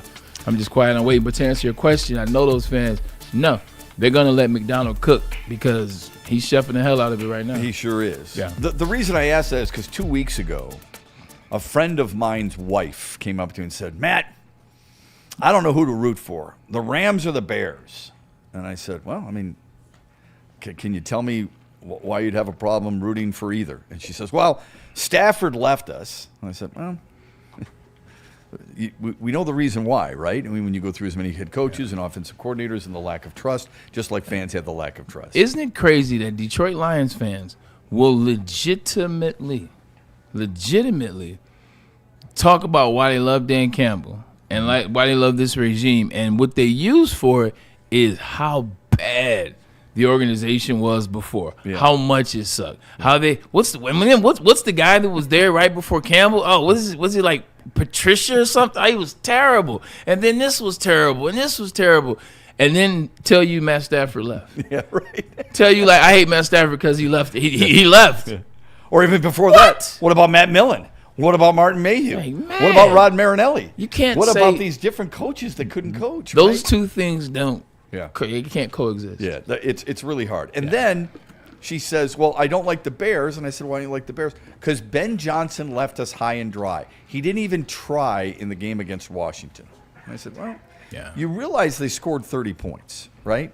You realize they put up over 500 total yards. You realize they rushed for over 200 yards. He had 2 wins the year before, as he was also, what do you call it, being recruited. Oh, right. For jobs. Right. He turned Carolina down. And Washington. The command, yeah. Yeah. So I my confusion. Interviewing. That's the word I was looking the interviewing. for. Yeah. So he was at least putting his name in the hat. I can't figure out for the life of me why people feel like a guy would go into a situation, and this is water under the bridge, but why a guy would go into a situation, and I don't even like Ben Johnson, but why a guy would go into a game where his reputation is on the line, and guys, something he's worked for his entire career, and wouldn't want to get his team prepared to try and make a Super Bowl run. This is not a regular season game. It's not a throwaway game in Rochester, as Herb Brooks would say in Miracle. This was a playoff game. Why in the world would you think, he's licked the stamp and laid it in? Well, here's the problem. The problem is that person came to you and asked you to tell them who to vote for. Like, nobody in this day and age does their own research. They don't do their own homework. So somebody gives a comment, they give a conversation or they give a talking point. Well, that talking point is Ben Johnson didn't focus because he was interviewing. Lions lose. Now you take that, and over a year and a half, that becomes the real story. Yeah. Now that's what she said, and that's what a bunch of people around us. She said, "Man, you know what's crazy? That Ben Johnson didn't even try in the NFC. I mean, isn't that crazy? No, what's crazy is you believe it and you brought the information to me. That's what's crazy." That's what I should have said. I wish you'd have been by my side. Here's what I did say to her, and then we'll get to Braylon's ball. Stafford hates Detroit. Here's what I said. I said, how come you're not mad at Aaron Glenn? Because his team sucks. No, well, that could be. Yeah. You're right. They didn't make the playoffs. But I said, remember, Washington did force 5 turnovers against Detroit. Washington did have 481 total yards against Detroit. They did go 3 for 4 on 4th downs, but no one blames. Because it's easier to blame Ben Johnson, who's no longer here, than blame your quarterback, who's still here. Right. And it's easier to blame Ben Johnson, who's in your own division, winning that division. Yeah. Because I think a lot of people almost like they may have paid attention to Aaron Glenn early on during the season, but then they forgot about him. You know how you lobby hard for Lou Whitaker, and how you lobby hard for your boy Be Easy. Yeah, I get in trouble for that. I need you to lobby hard for black head coaches, man. We in trouble. Yeah, they only have one in the whole coaching cycle. 0 hires. It was Robert Saleh. Well, you're right. Okay, but to your point, fair enough. Yeah, no, fair enough to you. You're right. I thought Brian Flores was going to get a job. Hey, you sue the NFL. Your only job is at coordinator position. Well, then that conspiracy needs to be released. Somebody needs to pay for it. This is my thoughts on the issue. This is why I think black coaches are in trouble as it relates to getting hired in the NFL. At least right now, because right now they're only hiring a certain type of individual, and that individual is an offensive coordinator, and those offensive coordinators are coming from the same trees, and those same trees are. Be it Mike LaFleur, who just got a job, it's Matt LaFleur's son. It's Matt LaFleur's brother. Like, everybody is connected through. So all their friends, all the guys they went to school with, all the guys that work for them, these are the guys that are getting jobs around the NFL. And they're making sure that the offensive coordinators, some good defensive coordinators, but they're trying not to hire defensive coordinators anymore. They want the offensive guy, unless you get lucky, like a Mike McDonald with the Seattle Seahawks. So now, or a Jesse Mentor, who is with the Baltimore Ravens, and that's the Jim Harbaugh tree. So now you got a Jim Harbaugh tree. Although, as I mentioned, Raheem Morris is from the Sean McVay tree. This is, I think the real test, well, an additional test, not the real test. An additional test will be, when will those guys who were successful, okay, at times, not everyone's successful every single year. Sean McVay wasn't successful 2 years ago. So when will they get, after they perform in their next gig, at least staying in the league, get that next chance, like Salah got, okay, or whatever. That's what has to happen. Brian Flores, you can see the league, okay, whatever. That dude deserves another chance. His team, points per game, 13-7-4 in the league. That dude can flat out coach. Yeah, Brian Flores is in a bad spot too, and that's why I said it's going to take individuals buddying up with Ben Johnson and going to work for Ben Johnson, because he hates the McVay and Shanahan and all that kind of nepotism type deal. Like, it's going to take that, because even with Brian Flores, his head coach, whose tree he's off of, couldn't get a job, and he also couldn't get into the Hall of Fame on the first ballot. So, like, you look at it that way. Bill Belichick ain't getting no callbacks. Brian Flores not getting any callbacks. The guy, Josh McDaniels, guess what? He's now back being offensive coordinator because it didn't work. He got another call out. So. But he did get 2 chances, and he blew them both. No, Josh McDaniels did. I understand that. Right. What I'm saying is Brian Flores isn't Josh McDaniels. Right, yeah. Bill Belichick's a tough example because he was probably his age. Okay, when you're 73, I mean, Brian Flores deserves an opportunity. I get it. Yeah. I'm just saying it's tough. Like when your tree, like when the head of your tree is jobless. Who's the coach you think should have been hired but wasn't? Don't know. Got to pay attention to it. But at the end of the day, a lot of these black individuals aren't offensive coordinators. Yeah. So like that's where it stems from. Like I don't think Steve Wilkes should be a head coach anywhere. I don't know if Raheem Morris needs another chance right now. I got to figure it out. But it's the offensive coordinator spot. That's the hot spot. Like Joe Brady is still in, so it's just Clint Kubiak. You go down the floor. Petsing. I think Mike Tomlin would have been hired. Got a job. I know. That's crazy. The Detroit Lions. I do believe Mike Tomlin would have gotten a job if he said he was still interested. That's fine, but like he's like one of the greatest coaches of the last 25, 30 years. I don't know, to be honest. Yeah, the question is, will a guy like Antonio Pierce ever get another chance? No. Will Gerard Mayo? Eric Bieniemy? Ever gonna? But he's never been a head coach. But he's been a really successful OC. But see, here's the thing. Now you have a black successful offensive coordinator, and then what becomes the conversation? Well, the conversation was throughout the whole hiring cycle for him. Well, Andy Reid calls the plays. Right. Andy Reid's more the offensive guy. Yeah, he does a little bit passing game coordinating from here, but Andy Reid's the guy. Isn't that all these guys getting jobs? Well, if that's the case, why is LaFleur getting a job since Sean McVay's the one calling the plays? Exactamundo. Then he goes to the Commanders. He doesn't necessarily have success, but it worked in his favor because the Chiefs' offense fell apart as well the last couple of years. So they both needed each other, and here they are. Eric Bieniemy happy to be back in Kansas City. Yeah, he's back in Kansas City. He was in Chicago, right? He went to Washington. He went to Washington. It didn't work out, and I think he went to there. I thought he went to the Bears as a position coach, either wide receiver or running backs. I think it was a running backs. I never understood why he took a lateral move anyway. He left the Kansas City Chiefs as offensive coordinator to go be the offensive coordinator for the Washington Commanders. Yeah, and was he at Colorado before Kansas City? Yes, that's what it was. Okay, yeah, I mean that's the good question. Bieniemy's a really good answer because where's that opportunity? I don't know how many times he's interviewed. Yeah, but I know when he was in Kansas City, the first time around anyway. Most people looked at him as a next up and coming guy. Yeah, and now the question has to be, and it kind of calmed down a little bit for some odd reason. Why not? Why isn't he? Considering how good Kansas City's offense has been, now I think there was a little friction with him and Andy Reid because I think he wanted more responsibility and Reid wouldn't give it to him. But it's a great point. I mean, that's the guy really that I think you want to use as an example. If he wants to be a head coach, this is his opportunity because they're bringing him back not to just come back and be on the team and there's some familiarity. They're bringing him back to actually, really help out, evolve this thing a little bit. What have you seen from afar? That's the best way. When you have somebody that's been in the house and then gone away, they can actually tell you what it looked like from afar. And they need him more than ever. So we'll see what the Chiefs do. UCLA. That's where he went Ookla. before the Bears. He was at 100%. UCLA for a brief moment. That was a poop show. Yeah, it still is. Let's get to Braylon's Ballers and Braylon's Bums for the week, shall we? We got a couple bums this week. Side note, hey,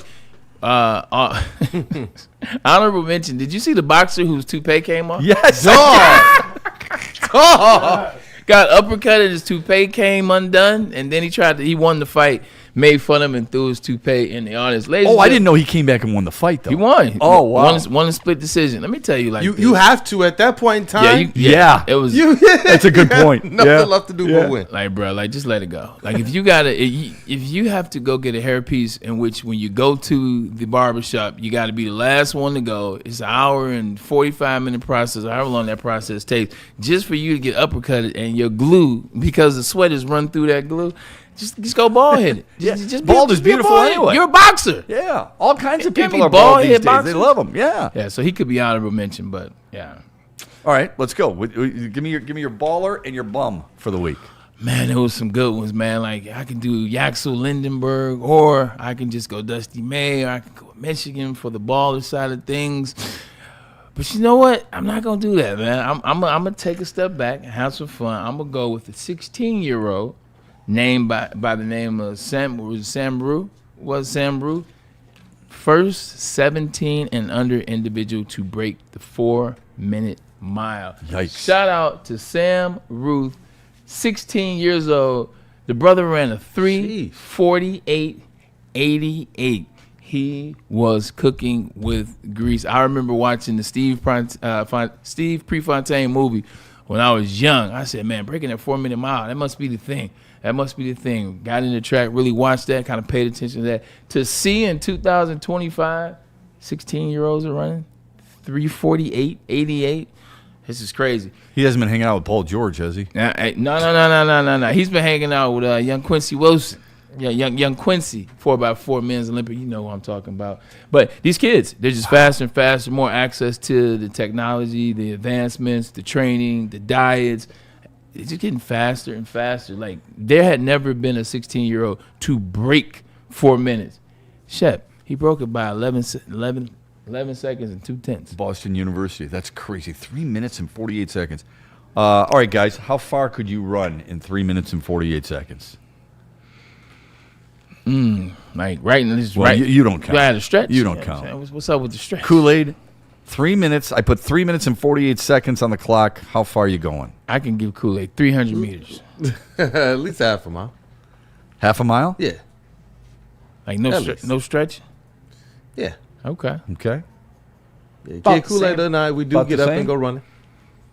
Yeah. I don't think I could do that. See, honest man. I don't think I could do that.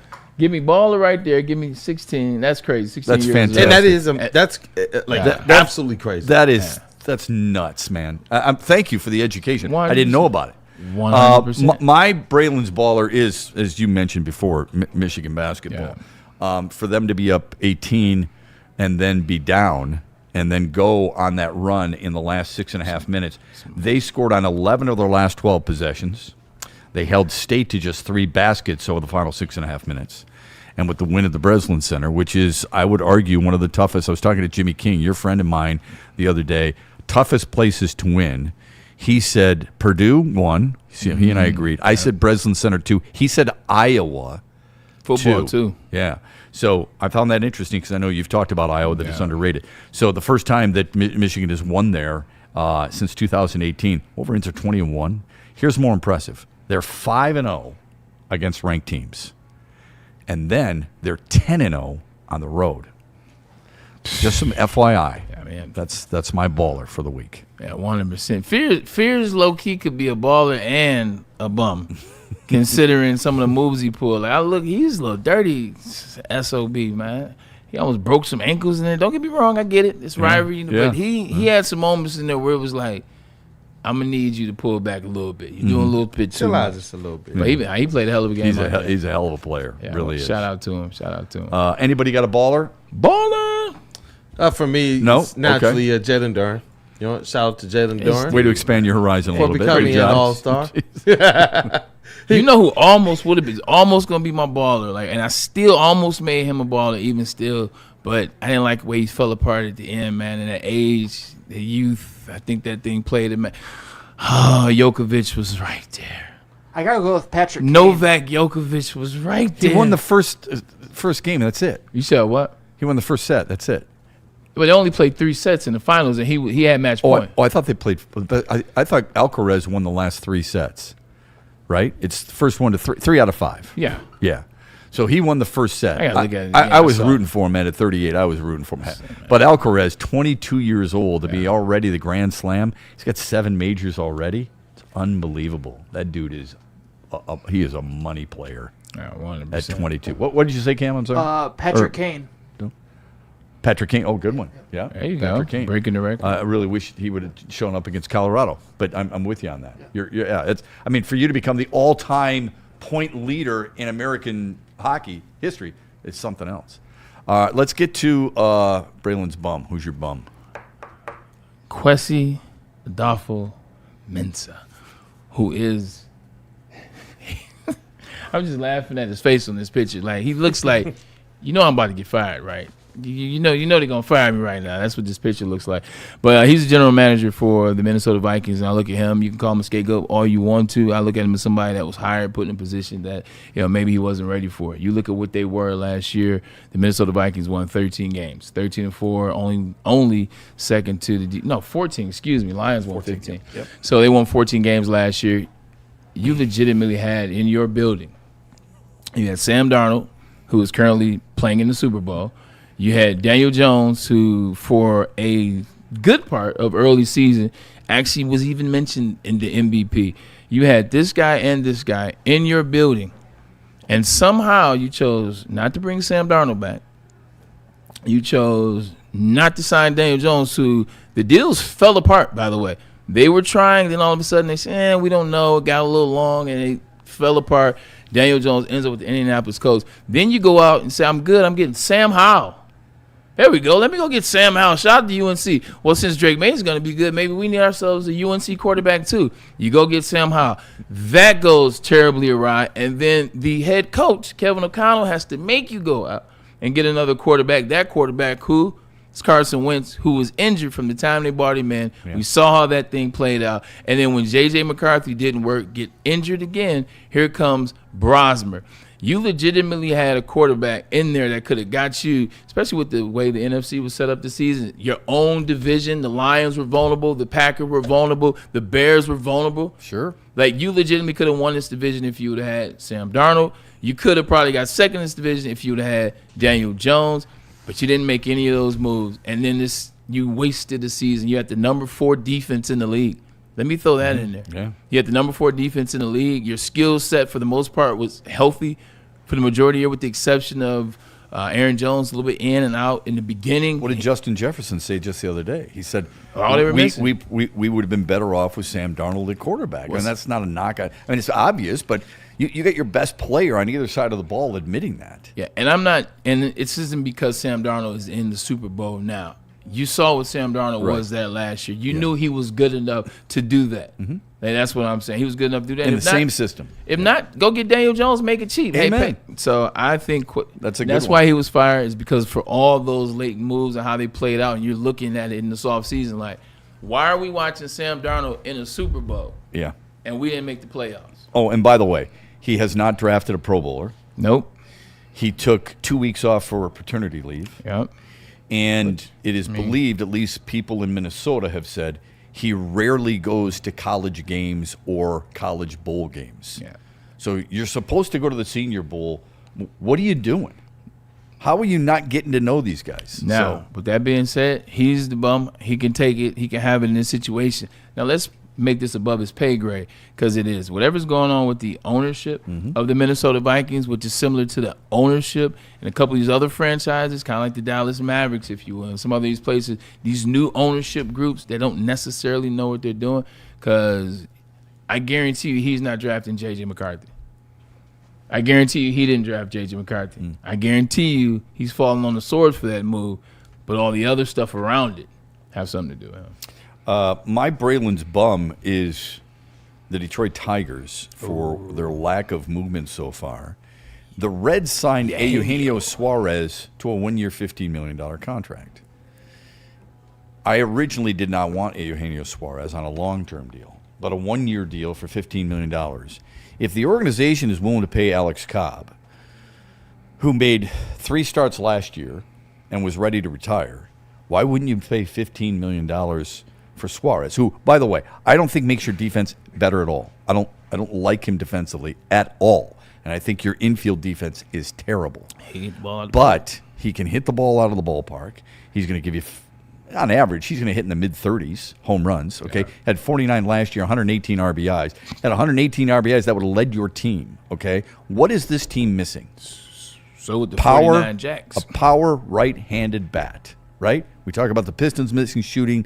Red Wings could use another top 6 forward or a second pair defenseman, right? All this stuff. Lions need a defensive end. Everybody knows the Tigers need a right-handed power bat.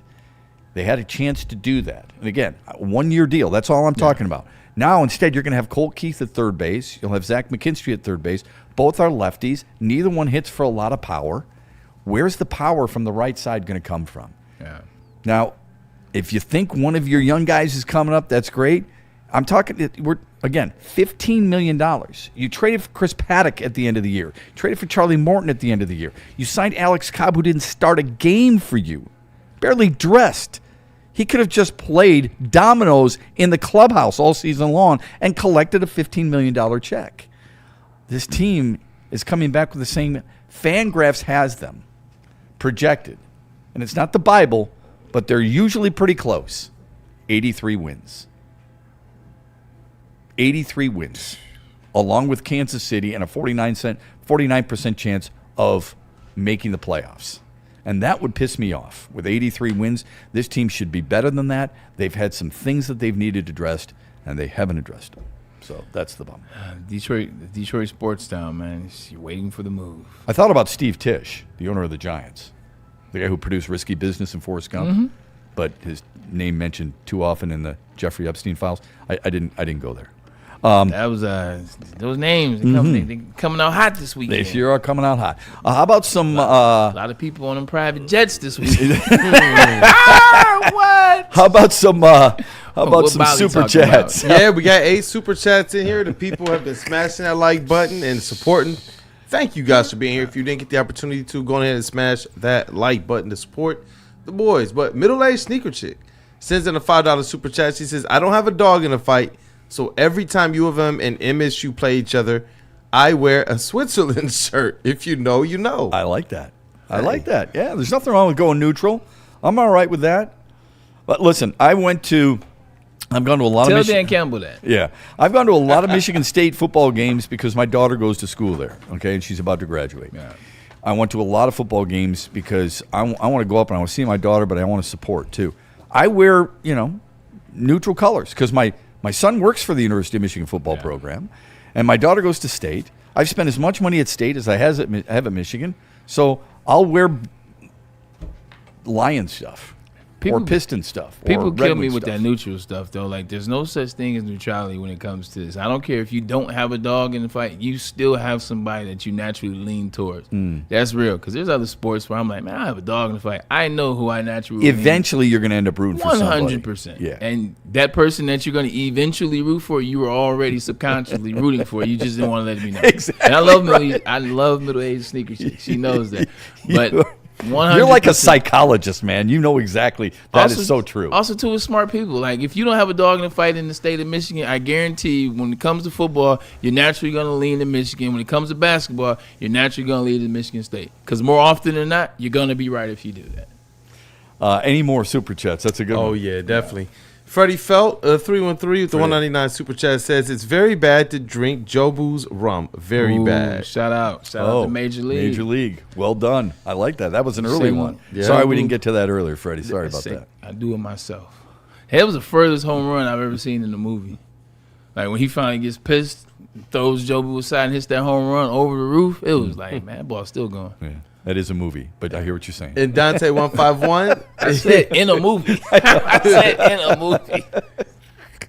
In that case, it's Sandline. It's Hercules. Yeah, Hercules. What about Robert Redford? Ooh, The Natural? Yeah, The Natural, yeah. All right, go ahead, Kool-Aid, sorry. Yeah, no, he sends in Dante 151 movie. with the $4.99 super chat. He says, I'm sorry, Dave. I'm afraid I can't do that. Do you know what that line's from? He sends in a couple lines. I like this. See, we're getting the chat involved. So I should, that's my fault. I'm going to call Getting the myself chat out. involved. Should have gone to the chat much sooner. My apologies. Go ahead. You got it? Sounds like a 90s flick. Say it again. He says, I'm sorry, Dave. I'm afraid I can't do that. I'll let Damon go. Moneyball? 100%. He says it's from Space Odyssey. Oh, Stanley Kubrick.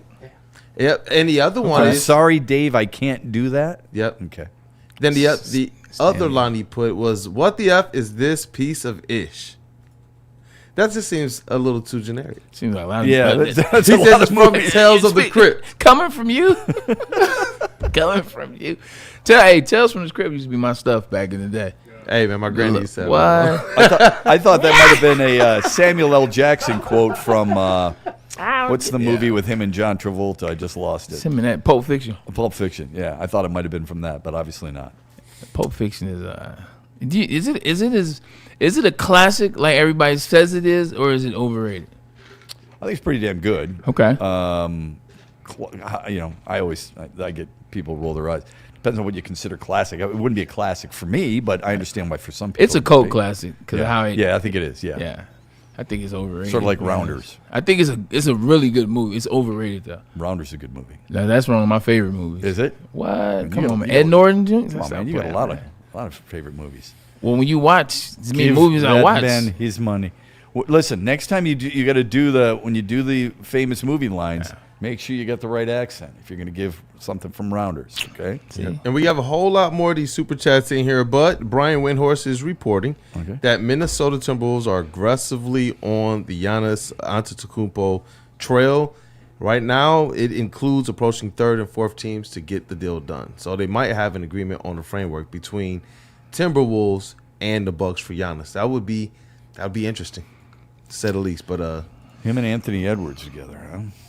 They said that they're willing to do anything to get this done, but if they can't get Giannis, they're gonna move to upgrade the point guard position. But it looks like they might have something. I think the Pistons fans should be happy about that because most people thought the Knicks were going to get him. The interesting thing about that's a really good point. Does Giannis know Anthony Edwards? Because I would assume so, but I don't know. Well, the reason why I asked that question is Giannis is a serious dude. Like Giannis, he's about ball. Yeah, he's not about. Most foreign players are. They're about ball, nothing else. Like Anthony Edwards is about ball, but also about a lot of other BS. And I just wonder, would there be friction between those two? Good question. I don't know. There's a lot of times you see Anthony. Yeah, I don't know their front office. I've told this to anybody over the weekend who's asked me about the Pistons making a move. I said, maybe I'm naive. I trust Trajan Langdon that he's going to keep. He's going to if and when he makes a deal, it's going to be for a person who fits I know it's old, the culture.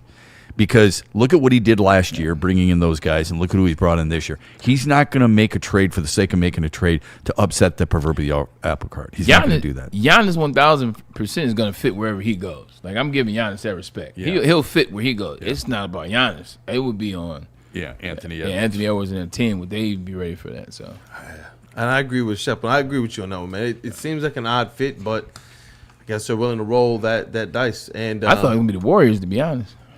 Yeah.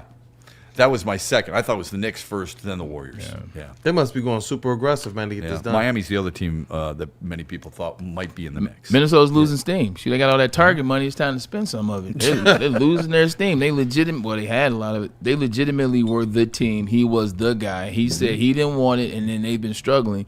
Yeah, kind of ever since that conversation in that year. It was 2 seasons ago. So they've been struggling, and they haven't gotten back to that. What they were doing and where they were and where you believe that they could go. So when you feel it fleeting, as they say, sometimes it puts you in desperate spots. Definitely. And Michael Wary sends in a $10 super chat. Okay. Thank you for supporting our guy Mike. And he was in the chat trying to get people to smash that like button. Too. Big He says money.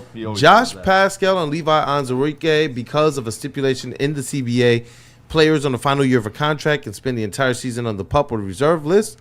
Their contracts roll over to next season, and I saw that Woodward Sports also reported that news as well, that both Levi and Josh Pascal will return to the Detroit Lions next season. I'm not sure if that's good news or bad. I'm not sure how many people will be excited about that. I can't wait for the piece of news that has to relate to the Detroit Lions that's actually really going to put a smile on my face. That carries some relevancy. Or move me or carry relevance. Like every time you hear something about the Lions, it's like, you're like, I got one for you. It'll be April's draft. when they draft a left tackle and a defensive end. Man, watch they draft a freaking I'm waiting for the Taylor Decker cut. Yeah, well, that would make news for Okay. sure. We caught up? 4 more. Okay, quickly before we get out of here. Yeah, J. Rod Sayers, $5 super chat. He just wants to has an FYI for the people. The undefeated and defending D2 women's b-ball champs, Grand Valley State University Lakers, are headed to the D this Saturday, 1 p.m. to play Wayne State. See you there. Anchor up. That's awesome. And Charles, okay, he was the one who started off the stream saying this is the best show. Shout out to we him. appreciate Thank you, that, Chuck. my brother. $5 super chat. He says Cade has the spotlight, but he needs a team. We glaze Cade a lot, and we don't talk about the rest of the team enough. He needs. That's a positive, right? He needs the team. In other words, the team's Yeah, really he good. basically Okay, said, good. let's give some Okay. more credit. I was going to say, if people are asking for more. I don't know what more this team has to prove to you. What they've done with winning streaks this year, with the amount of difference between them and certain teams, the cushion that they've built in the division and the conference. I don't know how much you can complain about the Pistons so far this season. I don't see it. Yeah. Yeah, I'm not complaining about them all for sure. Yeah, they're legit. And Charles with another super chat, $2. He says the Lions fans don't root. True Lions fans don't root for anyone else. Okay. I can root for if my team isn't playing, I can find a way to root for it. Yeah, you can get some rooting interest. I might not be rooting necessarily for that squad, but I have some interest. Are you watching Duke, North Carolina this year? I watch Duke, North Carolina twice a year, every year, right? Right. Eventually, at some point, to Braylon's point, I'm going to watch and go, okay, now I'm rooting for this team. Who that team is, I don't know. North Carolina, I ain't rooting for Duke. Ain't happening. And one more here from Michigan. I'm not rooting for Both beat Duke. you in the championship. You Go said ahead. what? Both beat you in the championship game. But I like UNC. Never I like the rooting for colors. Oh, okay. Baby blue, baby. All right. $4.99 super chat, and maybe this is something Bray can expand on a little bit more throughout the week. For Braylon Edwards, how do you mentally and emotionally deal with injuries as an athlete? As a player, in terms of when you're going through them in a season, you just got to take care of yourself, man, to be honest. Take care of yourself, listen to your body. That's the best thing. I think a lot of time people don't listen to their bodies. They try to listen to what a trainer tells you, or you just try to listen to what you believe the necessity is. Well, I got to get out there because I don't want to do this. Listen to your body. Push it to the envelope. But then once that body responds, once that body lets you know what's up, fall back a little bit, man. So 100%. So listen to your body and listen to the Braylon Edwards Show, Monday through Friday, 2 till 4. Dude, nobody likes Dude. Hope you can be with us tomorrow. We've got plenty to come. Super Bowl week continues, and we will pump those tires throughout the week here on Woodward Sports. Enjoy the heavyweights a little bit later on today at 5. See you. Looking for your daily sports fix? Look no further. Join Braylon Edwards, the University of Michigan legend. Lofting it right corner of the end zone for Braylon, up in the air. Touchdown, Michigan! And Shep. Do you believe this comeback? Your favorite sports commentator as they tackle the hottest topics in the world of sports. Catch the Braylon Edwards Show with Shep, Monday through Friday from 2 to 4 p.m. on the Woodward Sports Network. Get ready to laugh, learn, and love sports like never before.